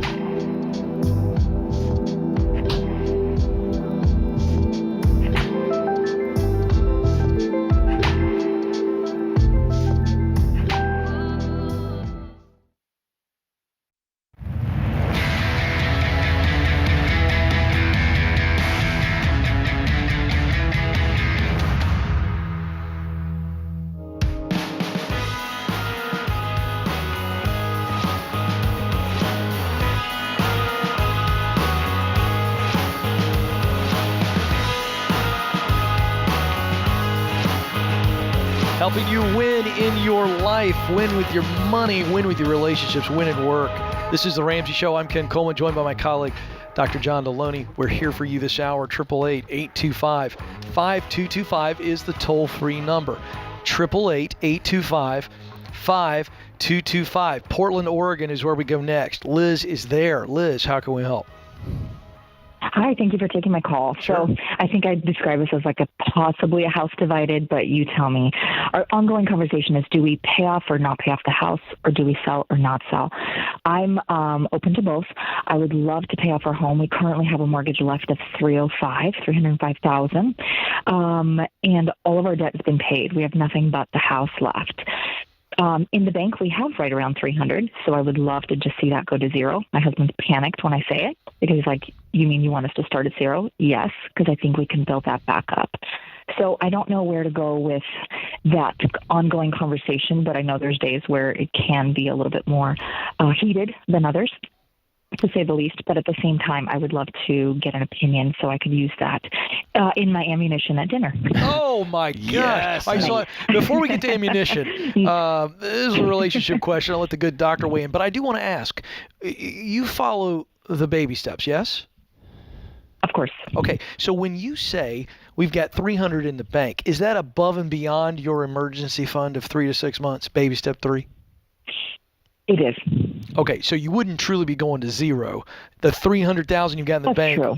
So that's all I wanted to know, because when I heard go to zero, I'm kind of with the husband like, hey, we worked hard on baby step 3 to get that 3 to 6 months emergency fund, which if you're new to the program, that's what we teach. Baby step 1 is put $1,000 in the bank for emergencies. Then baby step 2 is to take all of the debts, pay them off, smallest to largest, give them momentum. Then once all the debt is paid off, baby step 3 is the 3 to 6 months of living expenses, which Liz and her husband have. So I needed to get clarity on what zeroing out $300,000 meant. Liz, I understand. Whenever I'm talking to somebody, I always want to keep this one line in my head. Behavior is a language. So your husband has decided that $300,000 in cash just sitting there in the bank, and in this current economy, it's actually losing value, is giving him something. So by him hoarding $300,000 in cash to have it at any moment, what is he trying to tell us? What's he telling you? Not with his words, but with his actions. That's a good question. Take a guess. Is he scared? So I think it's just, is he stuck? I think it's just a little rewind, only because when we purchased our current home, it was the peak of 2006, and the economy crashed in 2008. And we instantly lost $200,000 in equity overnight. That's it. As I know so many others did. Yes. But I think what happened now, it's been a while. We decided to hold on to the house. We got ourselves into it. There was no way we were going to just let go of the home and walk away. So we decided to stick to it, keep paying on it, and now, the house is worth upwards of $900,000. Okay. So let's just look at this through a trauma lens. A bear showed up at his cave back in 2006 or 7 or 8, and that bear took $200,000 or $300,000 out of his soul, out of his equity. And despite what the market's doing and what everyone's predicting and whatever, his body sees that bear again. Right. His body remembers the story, and the idea, him pacing the house while y'all were asleep, wondering, what's the financial future of my family? Is this it? Have I dug a hole that I can never get us out of? And of course, it's a teamwork thing. I've been him, where I take all the blame and grief on myself, and I'm the one who's not sleeping. He remembers this story. And so this $300,000 is providing him, it's like a warm blanket for him right now. And so I get that, and so it's both and. I got to identify these feelings. I got to own reality. This is the truth. It could all come down again, and it's probably not going to. And if you have no house payment, it doesn't matter what the evaluation of a house is until you sell it, right? So this is the question I've got, Liz, for you and John here. I'm curious to know, John, Liz, how are you talking about your desire to pay this off? Are you casting a vision like John alluded to, where you're kind of going, hey, if we pay it off, this is what's going to happen, this is what's going to happen, and this is what's going to happen. It's going to allow us to do this. Or are you just going, dadgummit, I want to get rid of this thing, and we got the money. I'm just curious. I don't want to project. Right. How are you presenting your side? Because you said this is an argument. Well, and it can be at times where we've been married 17 years. We have a strong relationship, so it will never be anything to separate us. But at the same time, I think Liz, why do you hate your husband? I'm just kidding. I'm kidding. I'm totally kidding. Totally kidding. So how are you Luckily presenting? He's at work and can't hear this. Yeah. How are you presenting? I think to me, I tell him the emotional aspect for me is knowing that we don't have to worry about that mortgage any longer. So that's, so there's my emotion. And what's his take on it? Is he able to speak? Is he able to be vulnerable back and say, here's what I'm scared of? Of course. And he understands that. He just said, we worked so hard to get here, and I would love to see us just hold on, especially with inflation and everything else going on. But at the same time, his whole thing is we always bought things at the peak and lost. And why would we do that again? Like in the sense of, why would we pay off the mortgage currently instead of hold on to what we have, hoping another bubble occurs at some point, and possibly invest in some real estate? And so now you're talking, so he wants to hold $300,000 in cash just in case something explodes, and he can buy the neighbor's house for pennies on the dollar. Is that what he's thinking? Right. That's move made Dave very, very wealthy. It's a good move, but Dave had no payments. And so that whole argument falls apart if you still owe somebody money. What's your combined income? his better than mine, so our combined together is right around $400,000. Oh, goodness gracious! Lead with that, Liz. What did you do? So I did.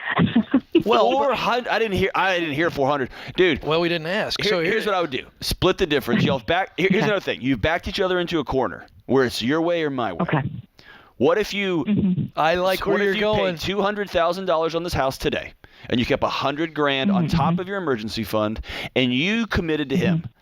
The next 6 months is devoted to getting another $200,000 back, and then we're going to pay this house off, and we're going to have $200,000 above our emergency fund, or $250,000, and we're going to have no house payment. Then everybody wins. But you guys have backed each other into a corner where it's you versus me, and no relationship works when it's you versus me. Yeah. So let's create a third way. And John, I just want to mention this. I'd like them to try to take both of their desires and figure out how they both accomplish it. Like, let's combine visions. It's like we get competing visions. That's right. And it's like, okay, how could he get what he wants? Some flexibility, although I think you've addressed a lot of this as fear. But he wants some flexibility to work really hard for this big pile of cash. I get it. Yeah. How do we get him his flexibility, but how do we also get you the peace of mind?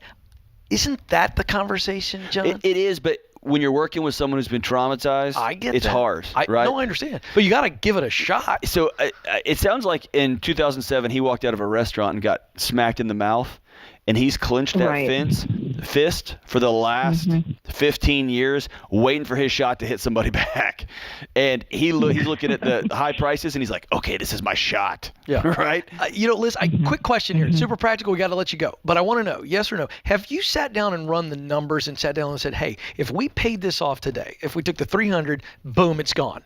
With our $400,000 combined income, we would have no debt at all. None. Paid for house, it's worth $900,000 plus. And then this is how quickly we could build up investment money to do this, this, and this. In fact, we could invest right away. Right. We're already doing 15%. Right. Have you run those numbers and just showed him a vision, an alternative? We have both ran down and ran our own numbers, which is hilarious to look at. Of course. Well, you guys are awesome.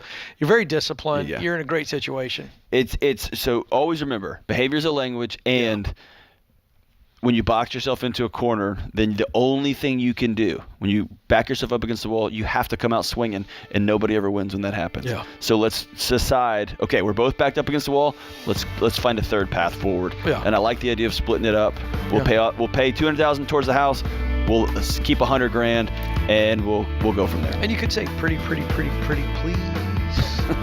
I don't know if that's going to work. Probably not. You don't think? Probably not. Probably. He's on tour. Hey, I want to thank our producer, James Childs, our associate producer, call screener, Jenna Sears, my colleague, Dr. John Deloney, and you, America. Thank you for being with us. This is The Ramsey Show.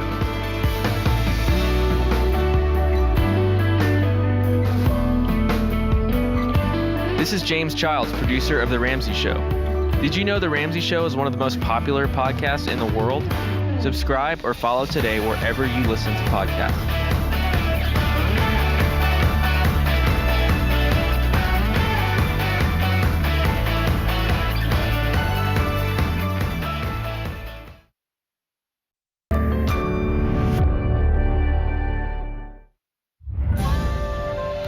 This is The Ramsey Show.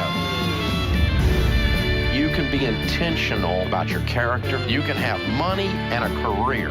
You are the hero in your story.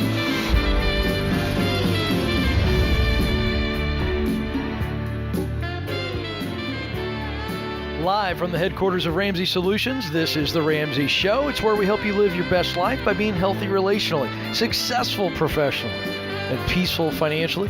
888-825-5225 is the number. I'm Ken Coleman, joined in studio by my co-host and colleague, John Deloney. We're here for you this hour. What are your questions? How can we help you out?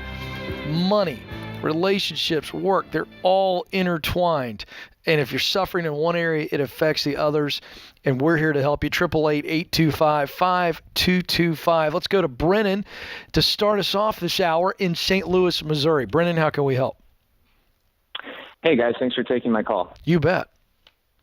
So I have a career change question. So currently, right now, I'm a teacher, and I teach woodworking and metals, and I also coach at the high school that I teach at. Very cool.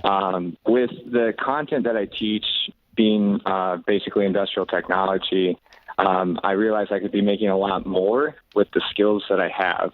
And I do have a job offer on the table to join a renovation company as a project coordinator. And the question that I have is whether or not I should leave teaching and pursue this new career, because I guess I'm experiencing a lot of, I guess you could say, guilt from leaving teaching, because the hardest thing about leaving it is the relationships that I built with the kids, but I also want to make more money. So I'm in a tough place and just want your guys' advice. Sure. What I want to focus on first, and I understand both of those things. I mean, I get the pull for money, and I understand the pull from the heart with the kids and the other teachers and as a coach, all that. I think we have to focus on, do you love teaching? Because I understand more money. But right. I want you making a decision on leaving this particular position for something that's higher up the ladder as it relates to your goals and what you want to do, the work that you feel that you were created to do. And so I'm just curious, do you love teaching? Are you going to get over there in this construction renovation job making really good money and not just miss the kids, but actually miss the instruction and the coaching and everything that goes into what you do? Yeah, I do enjoy teaching. I like the aspect of teaching and leadership, but I guess teaching that I'm doing now, the whole teaching world is different than I thought it was going to be 3 years ago when I just graduated college. There's a lot that goes with public school teaching now, a lot of factors that I'm just not as excited about as I used to be. Sure. Does that make sense? It does, and that's all I wanted to know. Because here's the deal. I don't want you to just go after the paycheck. You're a guy who obviously you teach woodworking and metals, yet you also coach. So that's a big part of who you are, and so you just need to be aware that it's possible, and it may not happen. It's possible that if you go the route of working with your head in your hands the way that you do, and you get in that renovation world, that you might not just miss the kids, you might miss the instruction and the coaching. So I just want you to be clear on that, because the public school environment, I think it's pretty obvious it's not the right environment for you right now. And so the question is, do you take the opportunity? And to me, again, I'm never going to tell somebody to just go chase a paycheck, because I want my colleague to weigh in here, because he's coached, he's taught on all levels. The paycheck wears off. That fat paycheck's pretty awesome for a while. Oh, yeah. But then it kind of wears off. We humans adapt pretty quickly. And so I want this to be a strategic move, not just a financial move. Yeah, here's a line that I think is important to keep in your soul. You earn that money. And so if they're doubling or tripling your income, you're going to earn that money, right? And that's okay. Yeah, like you work it and grind it and get it. That's if you love awesome. It, yeah. It's just knowing that your life's going to change. When I quit being a high school teacher in a giant public school and a coach, man, I loved that job. I transitioned out and took another job. Loved it too. I missed a lot of it, but also I made my way. So everyone's got to answer that differently. But I love that you said that, Ken. Don't do something just for money, unless you've got like I need in 2 years to pay this thing off. I'm going to do this thing short term, and then I think those short terms are okay. But yeah, don't chase a paycheck, brother. So do you want to go work in project management? Yeah, eventually I do, and this would kind of set me up for that. I love being around people and working on a team, and that's something I don't have right now. But eventually I do want to get into project management and more of a leadership position with a construction or renovation. This is a no-brainer then. Yeah, you're done with teaching, man. Because the way I look at this is the ladder you need to get on to climb where you want to go. Do you understand that? Yeah, I do. It's just, I guess it would be bittersweet to leave the relationships and the kids. I knew that's where we're coming. We got the counselor here. Listen, I'm gonna give my 2 cents worth, but hand it to my colleague here. I hear this call a lot, especially from teachers who are leaving the industry. Yep. They form relationships. They form memories. I get it. Yeah. But listen, Brennan, you're not doing those kids a disservice by you pursuing what you want to do. You're modeling it for them. And I don't think that you lose those memories, and I don't think that necessarily you have to lose those relationships. Yeah. That would be my 2 cents. How old are you? I'm 24. Okay. Yeah, he's fresh. So is this your first one of these hard transitions? Yeah, it is. Okay. I got this job at the high school I'm at now right out of college. Very and so this is the first career change, I guess you could say. Yeah. So whether you run into this with career change, with one day you're going to have little ones and you're going to have a hard conversation with your parents or the in-laws, or in a dating relationship or with a spouse someday, remember this. Just because it's the right thing doesn't mean it's going to be easy. It can be the right decision and still break your heart, and that doesn't make it wrong. That just means it's hard. It means you cared. It means you invested a lot. It means you love these kids. And still the right thing to do is it's time for me to transition. And there's no such thing as an easy transition like this. Yep. And I would look at this as a blessing. They love you. You love them. You are leaving with joy in your heart and sadness in your heart. You're not leaving with, hey, you get to get out of here, pack your bags and get out of here. I hate you. I hate you. You get to leave with a tear in your eye. That's a gift. Question, Brennan. How many of those young men or women that you're working with in those woodworking and metal classes are probably going to go into the trades? They've even expressed that to you. I'm in a pretty affluent district. So most of my kids go to college, but I would say probably an eighth of my students actually will then go into the trades. Okay, so here's an idea. As you move into the trades, keep those relationships alive. Dude, I just want you to see that you might be opening up doors for them by what you're going to do for that eighth. That's right. That wants to go straight into the trades. You're not done with them. You might give them their first job. Yeah, get or some make business a cards recommendation. printed off and say, Coach Brennan, we'll talk to you about life in the trades. I'll get coffee at a local coffee shop once a month on a Saturday, and 4 or 5 of them want to show up and talk to you about it. I mean, your teaching will continue. That's it. And you'll also teach some knuckleheaded homeowner like me, like how a cabinet works or whatever else, because that's just who you are. Or you just get money from a knucklehead like me who doesn't even want to know how it works. I just need it to work. There is that. Hey, man, Brennan, you got a great future in front of you, man. Thank you for the call. You're going to do some great stuff. Really, really awesome stuff. Love that young man. Hey, don't move. We have more of The Ramsey Show right after this.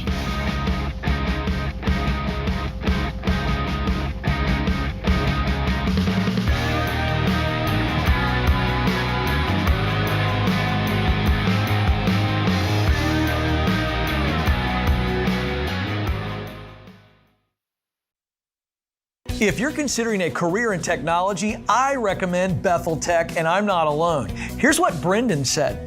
Before Bethel Tech, I was driving Uber. Within 4 months of graduating, I got a job paying $60,000. About 2 years after that, I got a remote job that pays me $130,000, all thanks to what I learned at Bethel Tech. You could be next. Get started today at betheltech.net and get $1,000 to $2,500 off of your tuition. Again, it's betheltech.net/Ken Coleman.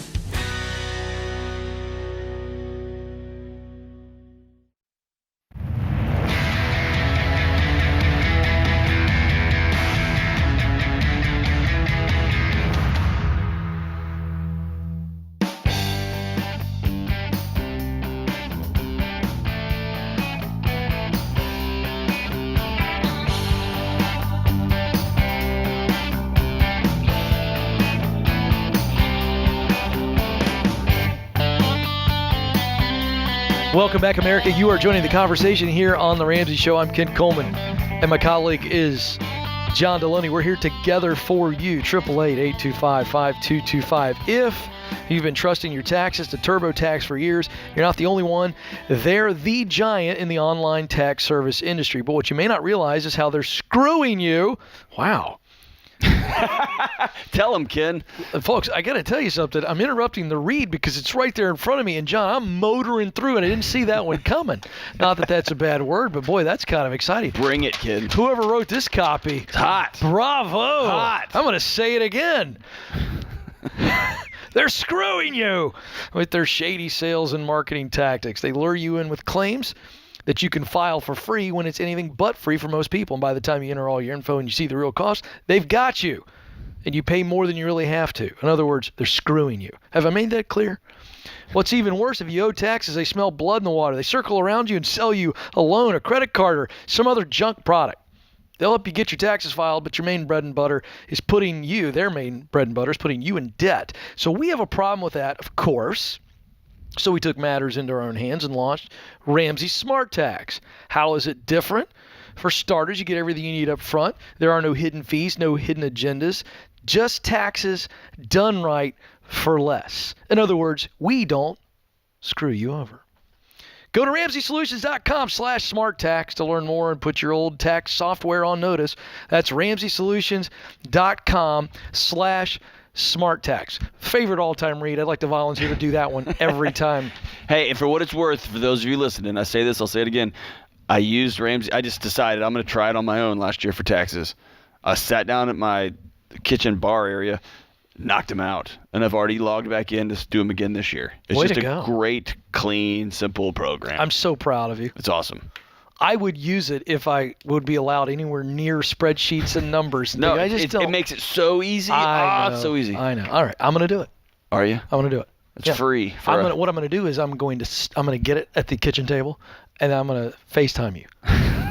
Like, John, help me out. Walk me through this. I'm in. Are you in? That'd be the great. All right, it'll be fantastic. All right, let's get to the phones. 888-825-5225. Noah is up in Cincinnati, Ohio. Noah, how can we help? Hey, John and Ken. Thanks for taking my call. So here's my situation. Last week, my car's transmission blew out on me. My car needs more work than what the car is worth, and it was a piece of junk anyway. So long story short, I need to purchase a new vehicle. And my wife and I have a difference in ideas about what the correct purchasing choice is. The unfortunate truth of this current car market is that it really kind of feels like no matter what you do, you just get screwed, if that's the word we're using in this segment. It is. I feel like we have a theme going on here. Yeah, it's tough. It's really tough. So anyway. So what's your decision and what's your wife's? So you get two different opinions here. Let's list these out. So my wife and I just had a baby, and currently she has a 4-door car. And so she feels like we should buy either like a crossover sedan or a crossover or an SUV or maybe a minivan, something of that nature. My belief is that we can make do with a car, a sedan. Sedans are cheaper, a 4-door car versus a crossover with just one kid. We want more kids eventually, but that's down the road. And, of course, they're more affordable. Of course, my wife and I follow the baby steps. We're in baby step 4, 5, and 6, so we don't borrow money on cars. Good for you. So my attitude is, in light of the fact that this is the way it is, my feeling is I should just buy like a $3,000 or $4,000 piece of junk, bite the bullet, accept the fact that it's going to need repairs, and then maybe one day down the road when we have our second child, we can buy a bigger car, a newer car, a nicer car. My wife thinks that we can buy a certified pre-owned, something that's like 3 to 6 years old, that's got low miles. And how much? Whenever I look online and see what those cars are selling for, it makes me want to vomit. Yeah, but forget the vomit. Do you have it? Do you have it in your emergency fund? I've got it. I've also got it to buy a new car.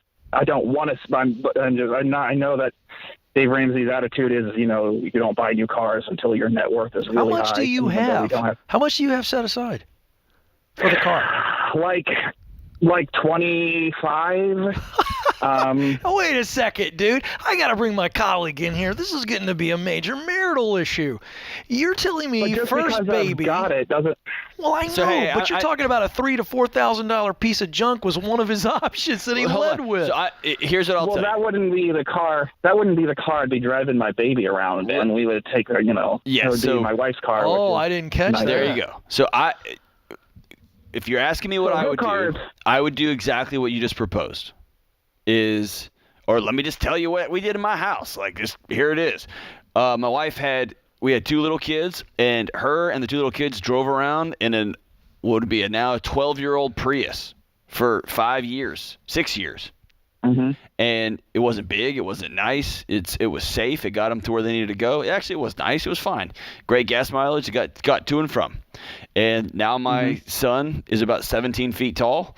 And so we just now upgraded. I'm in a different financial situation.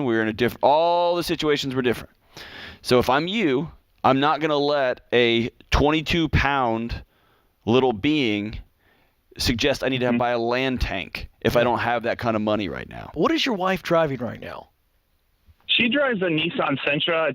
It's a what they call a compact car. It's a 2016. It's kind of got high miles for the years. It's 127,000. But it's safe and in good condition, and it works good. But my point is that you've got the money set aside. So, not a new car, but if you want to get a minivan for her that's going to have a little bit more dependability and you can get it in that price range, there's no right or wrong here. But are you buying a piece of junk for you? Sure. Yeah. If that's what you want to do. But it wasn't presented that way. It was that my wife wants a new thing. Minivan so I'm or gonna SUV. Get her $4,000. I'll show her. Yeah, she doesn't want to drive the baby around in a Nissan Sentra. That's what you presented with. That's the issue. Right. Well, she doesn't want to drive the baby around in a Nissan Sentra. It's clear. That's awesome. So, is your concern that you want to hang on to this money for a year, 2 years, and hope that the car buying frenzy that's going on slows down? Is that what you're wanting to do? Just buy yourself some time? Yeah, and also I hate cars. Full disclosure, I hate cars. I'm with you. Me too. You just lose. And I get zero joy out of them. They're a means to an end. And quite frankly, my hard-earned cash, there's other things I want to spend it on. Yeah, okay, great. All right, so, practically speaking. You've solved your own problem. Yeah, so let me just ask you this. How much is the Nissan Sentra that your wife is driving? What's it worth right now? I don't know, $8,000. It's got a lot of miles. Yeah, but listen, depends on if we sold it private sale, $8,000 probably. Right, but so let me throw something at you just to consider. It's never going to be worth that much again. So if you were to take that, right, you can drive a piece of crap. It's obvious. You want to, she don't care. Fine, but take the Nissan Sentra. There's 8. And if you can get a minivan for 17 and you got 25 put away, you still have a whole big chunk of cash. But you get your wife a little bit more dependable minivan SUV, and you both win, and you're not spending all the money. Just an option. Yeah, I'm not telling you. I think that's a brilliant idea. Well, it actually is, to be honest with you, because I've been married 24 years.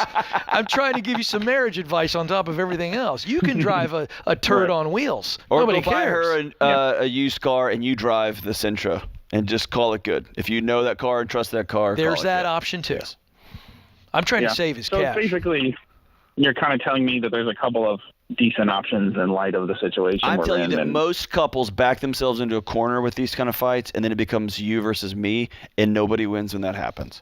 And so anytime you feel like I only have this option and she's only got that option, that's when you say, okay, no one's going to win here. Let's come up with a third, a fourth, and a fifth option here. Which we gave you some fantastic options that make for a happier wife, which I'm told leads to a happier life.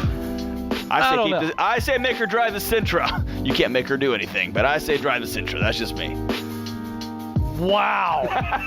Bad marriage advice from the relationship guru. Just my take. You guys got to get her a decent little minivan. Make everybody happy. All right. We'll figure it out during the break. Don't you move. More Ramsey Show coming up.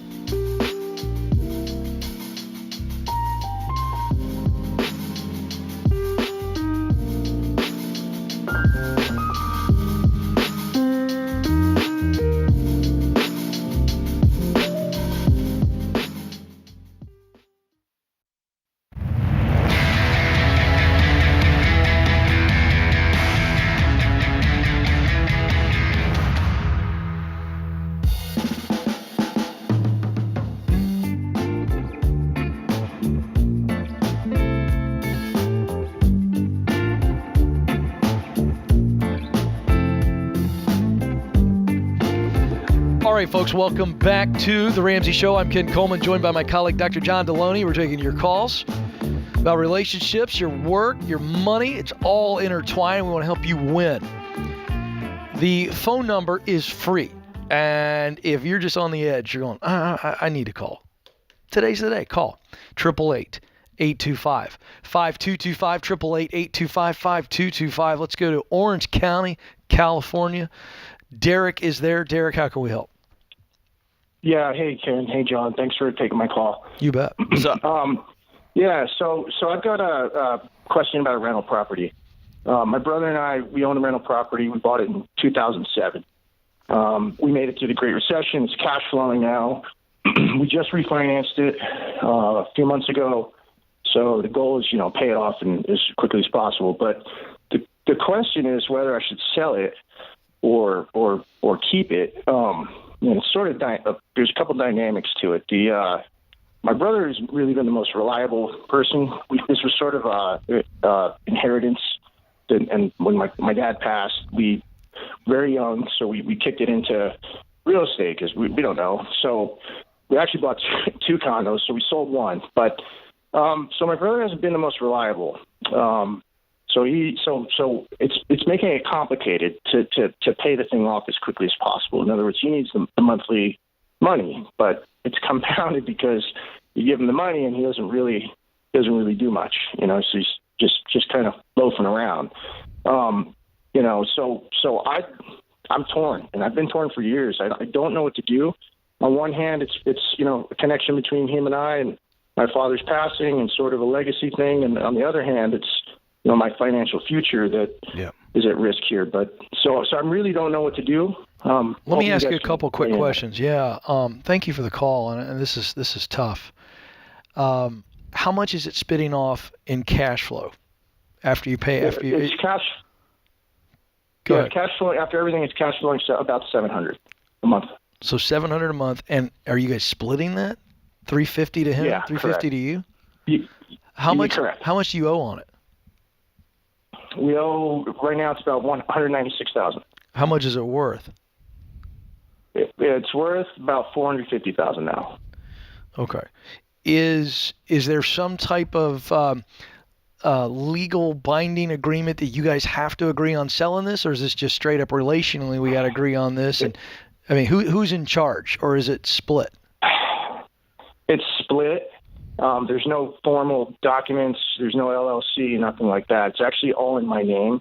It's not technically in his name. We can get him on title, but I'm nervous because of the liability. Well, let me just say this. If it's in your name, you're in charge. I'm in charge, correct. Yeah. You can list it if you want. I'm not saying that's what we're recommending right now, but right now it's in your name. John? Yeah, let's back out of the house thing. Let's put the house thing aside here. Here's the two things that I'm hearing.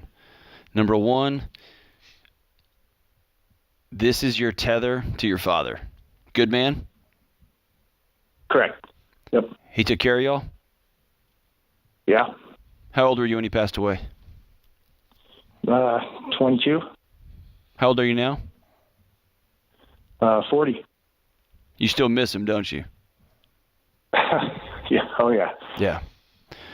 So you're going to have to open your hands at some point, whether it's today, whether it's 20 years, and you're going to have to let your dad be free and go. And that doesn't diminish his role in raising you, in making you the man that you are, providing you an example, providing you financials. None of that stuff goes away. But you're hanging on to him as hard as you can, and you have buried him inside this house. The second thing is let's look at your brother. You love your brother. You don't want to do business anymore with him. And this tether between the two of you is choking you both out. And so the best thing you can do for your relationship with your brother is stop being business partners with your brother. I love my wife to the moon and back. We are never going to run a business together. We run a household together. We are not going to be in business together because our marriage would end shortly thereafter. Right? So you can love him and care for him and say you're a knucklehead with the way you're living, whatever, and decide to not be his business partner. And now we come to the house. Do you see how we're going in order here? One is about grieving. Yep. One is about, man, I'm just 40. You're 38. We've grown apart. We're not business. We just do life different. It's time for us to separate as business partners. I'm going to put this house up. You can buy it from me. I might even sell it to you at a discount, but I'm selling the house. And then you can take your cut and be on your way. And I think that's the simplest way forward. How does that sound when I lay it out like that? It makes sense.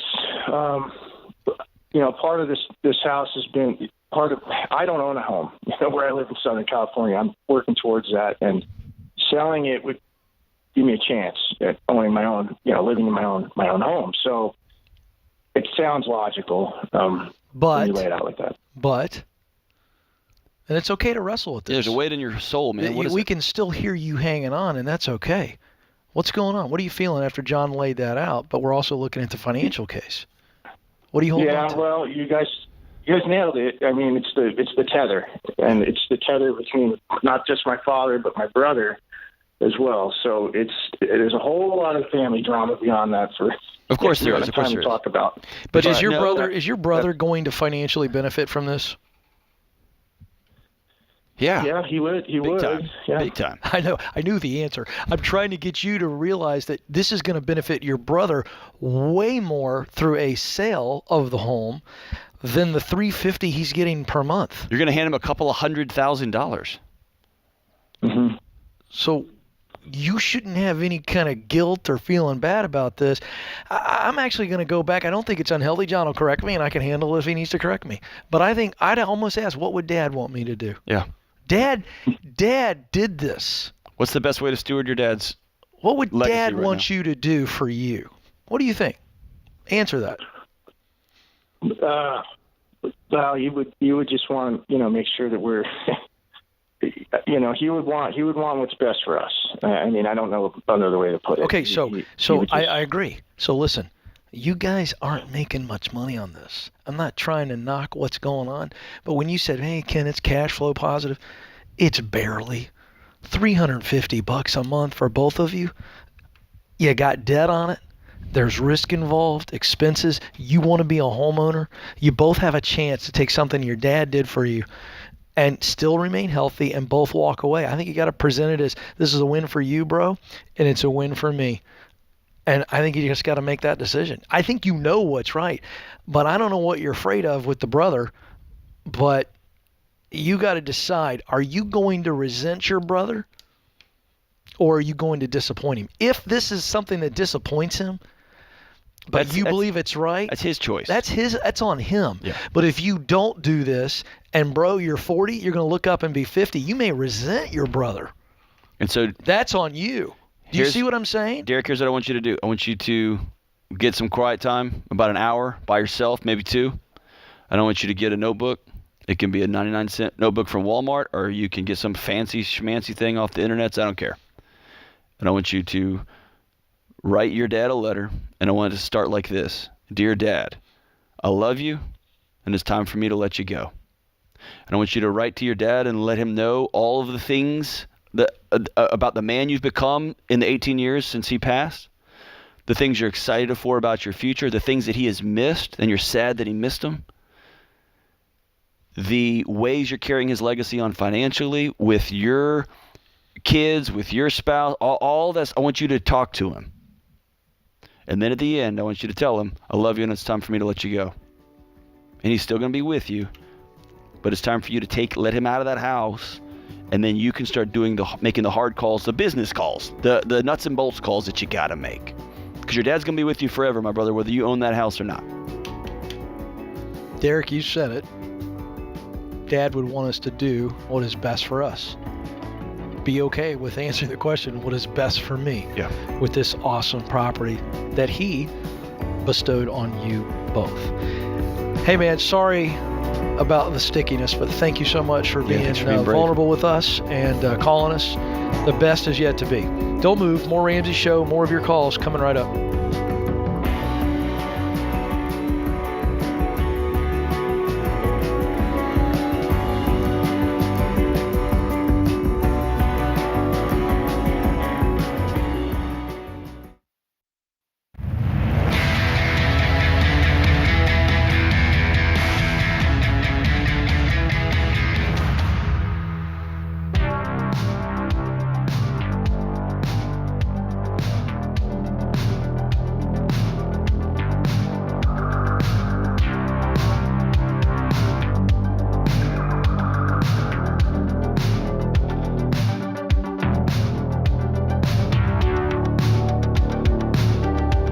Welcome back to the Ramsey Show. I'm Ken Coleman, joined by my co-host and colleague, Dr. John Deloney.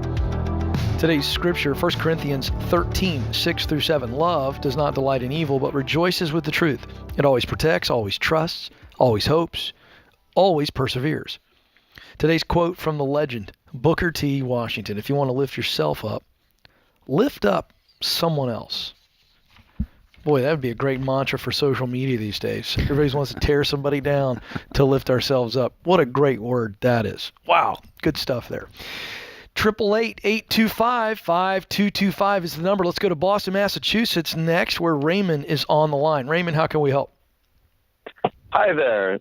On Honored to be here. I just lost my job yesterday, unfortunately. I'm so sorry, man. That's terrible. What happened?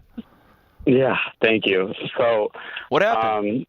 What happened? It's really, really a long story. There was a couple people losing their jobs. Basically, upper management was trying to cut down for several reasons. And, I had something, I just had like a mistake that was like a technical error, like on my, log or whatever on the system from like a month ago. It was the TPS report, wasn't it, Yeah, Raymond? you didn't put the cover sheet on the TPS report. You didn't want to say it. And now management's restructuring. So basically a bunch of nonsense. It's not a major stain, right? Yeah, still emotionally it feels a little tough, but devastating. I'm a hardworking guy. I mean, I've worked some really tough jobs for someone who's only 23. How can we help you? Years old, let me get to my question. So I have a couple options to sell things to sell that I was hoping I could just say out loud, and you can maybe help me make sense of it. Sure.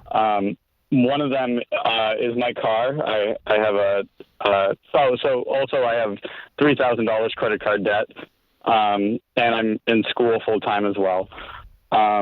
And I have a car, and I was thinking of maybe giving up the car because I really don't use it to drive anywhere farther than I can walk, or I could take a bike. How much do you owe on? And I actually don't owe it. I took your advice. I read Total Money Makeover 2 years ago, and tried to live by that example. Got a $4,000 2010 Toyota Corolla. Attaboy. What can you get for it right now? Well, forgive me. I could get $4,000 for it right now for sure. When I got it, it was like $5,000. That's fine. All right, so that $4,000 would wipe out the credit card debt, and you'd still have $1,000 as an emergency fund, right? Yeah, and that would be a great help just till I can get a new job. And but let's back out 30,000 feet. Do you have a place to live? Yes. You got enough money saved up for food for the next few weeks? That's the other thing is I spent a lot of money on Christmas. Okay. Thinking I had it well and that I was going to work extra hours over the Do you have money for food? I have money for food. Okay. And that's pretty much it. How many hours? Okay, let's just. All right, we got to solve right now with some stability. Okay, so you're a full-time student. How many hours were you working a week, and what were you making per hour? I was making $17.50 an hour. I was working 24 hours a week. Okay. And so were you struggling with that, or was that, besides you've got the credit card and you spent too much on Christmas, but that's going to take care of stability for you. You're going to be able to focus on being a student if we can replace 24 hours a week minimum at $17.50 an hour. Would that make you pretty stable, pretty safe, pretty calm? It was a little tough, but I'm also a photographer, and I'm also starting to make a little bit more money off of that. I have 2 photo shoots planned where I'm going to make a couple bucks this month. Which means you could have more time, which means you could make more and be even more stable. Yeah. See where I'm going? We need to get you stable. You're a full-time student. That's what you're focused on. I like selling the car because that gets rid of that credit card debt, and that takes all of that junk, and I want you to cut the credit card up. You read Total Money Makeover. You know what we believe on that. If you truly don't need the car, I'm knocking that out, and I'm getting rid of the credit card debt. I got $1,000. That's a padding of an emergency fund. And, dude, you're in Boston area? I mean, dude. Listen, Walmart, Amazon, Target, these are all paying somewhere between $15 to $17 an hour. I'm just giving you some big names here. You can go bust it right now and take care of the stability issue and not be stressed. That's what you do. You're a student. What are you going to school for? Exercise and health science. I lost like 50 pounds over the past year. Attaboy. Diet and exercise, so I'm real passionate about it. Way to go, man. I'm sitting in front of the gym in my car right now. We love it. Okay, so you're a guy that can do hard things. Yep. You can set a goal and accomplish things that other people go, no, you can't. This is just one of those. Yeah. And don't blow by this. Ken and I have talked about this in other shows. Getting fired is akin to losing somebody when it comes to the level of grief. Don't blow by it. Don't let your friends be like, oh, it's cool, bro. They sucked. No, you need to spend a moment saying, this hurts. And it's not tough or not masculine. You got to sit down and say, this hurts. This is hard. Somebody looked at you and said, I would rather you not be here. That hurts. I don't care what happened. It hurts. Yeah. Definitely. I'm feeling that. Thank you. Listen, own it. Feel it, own it, and then be about what comes next, right? And then go set up another goal. You lost 50. That's way harder than finding a good job in Boston, my brother. Oh, the 50 pounds way harder. And you know what else, too? John, I believe that if he takes care of the work, he goes and gets a job and he keeps the income coming in, it's going to allow him to heal faster. Absolutely. But if you're panicked while you're hurting, it's like getting left, right. It's like Mike Tyson hitting you from both sides. And I would even go that far. Before you sell this car, I want you to give yourself 1 week of looking for a job. See what happens. Okay. See if you're going to land a $25 an hour job, and see if you can land a job or two that you can get back and forth through with this car, right? So you're panicked, you're exhausted, you got punched in the mouth yesterday, and it's easy for us to look at our budget and go, okay, what's the first arm I can cut? I'm going to cut my left arm off because I write right-handed. And so it may be that in 7 days, when the smoke clears, I'm going to go ahead and sell this car and get out of debt and clear it. But I really want you to see if you can reach out and find another job. You got to get some money. You got to get some security. You got to get some food money and some rent money. And like Ken said, a little win and a little win. Somebody looking you in the eye, shaking your hand, saying, yes, sir, we want you. That's going to feel good. Yeah. Right? Yeah. And listen, Raymond, there's no shame in what you're going to do, man. You're a college student on his way to doing some incredible work. Go get the best stinking thing that pays you $15, $17, $18, $19, $20 an hour. Go do that. There's honor in that. And I'm with John. I don't mind waiting a week, but I want him to nail that credit card. Yeah, get that credit card out of your life. He can go buy another $4,000 card down the line. That's true. I just want you out of that credit card debt. I want you to stop using that as something to fall back on. And you go get the job, you pay the credit card off. Dude, and now you're off and running. Now you're actually going, all right, I'm going to put a big emergency fund together, right? So what does 3 to 6 months look like for a college student? Let's get that number in there, And so now you're coming out of school and you're on your way. You got a bright future and all this garbage and stress is out of your life, and the best is yet to be for you. What's your total weight loss goal, brother? Oh, I went from 185 to 135. Whoa! Good. Yeah. So are you parking there? That's my goal. I'm parked. I'm good. Now I'm actually, for the first time in my life, trying to gain some weight and work hard to just put on the muscle. So I'm going to say, man, he went from Beefcake, Raymond. Go get it, brother. He's like flyweight, bantamweight. He's just going down. That's exactly right. Wow, good stuff. Hey, thank you for the call, Raymond. Yep. Sorry that happened to you, but don't let it hold you down. John Deloney, always fun to be with you, pal. Thank you so much. I want to thank our producer, Ben Hill, our associate producer and call screener, Jenna Sears, and you, America. This is your show. This is The Ramsey Show.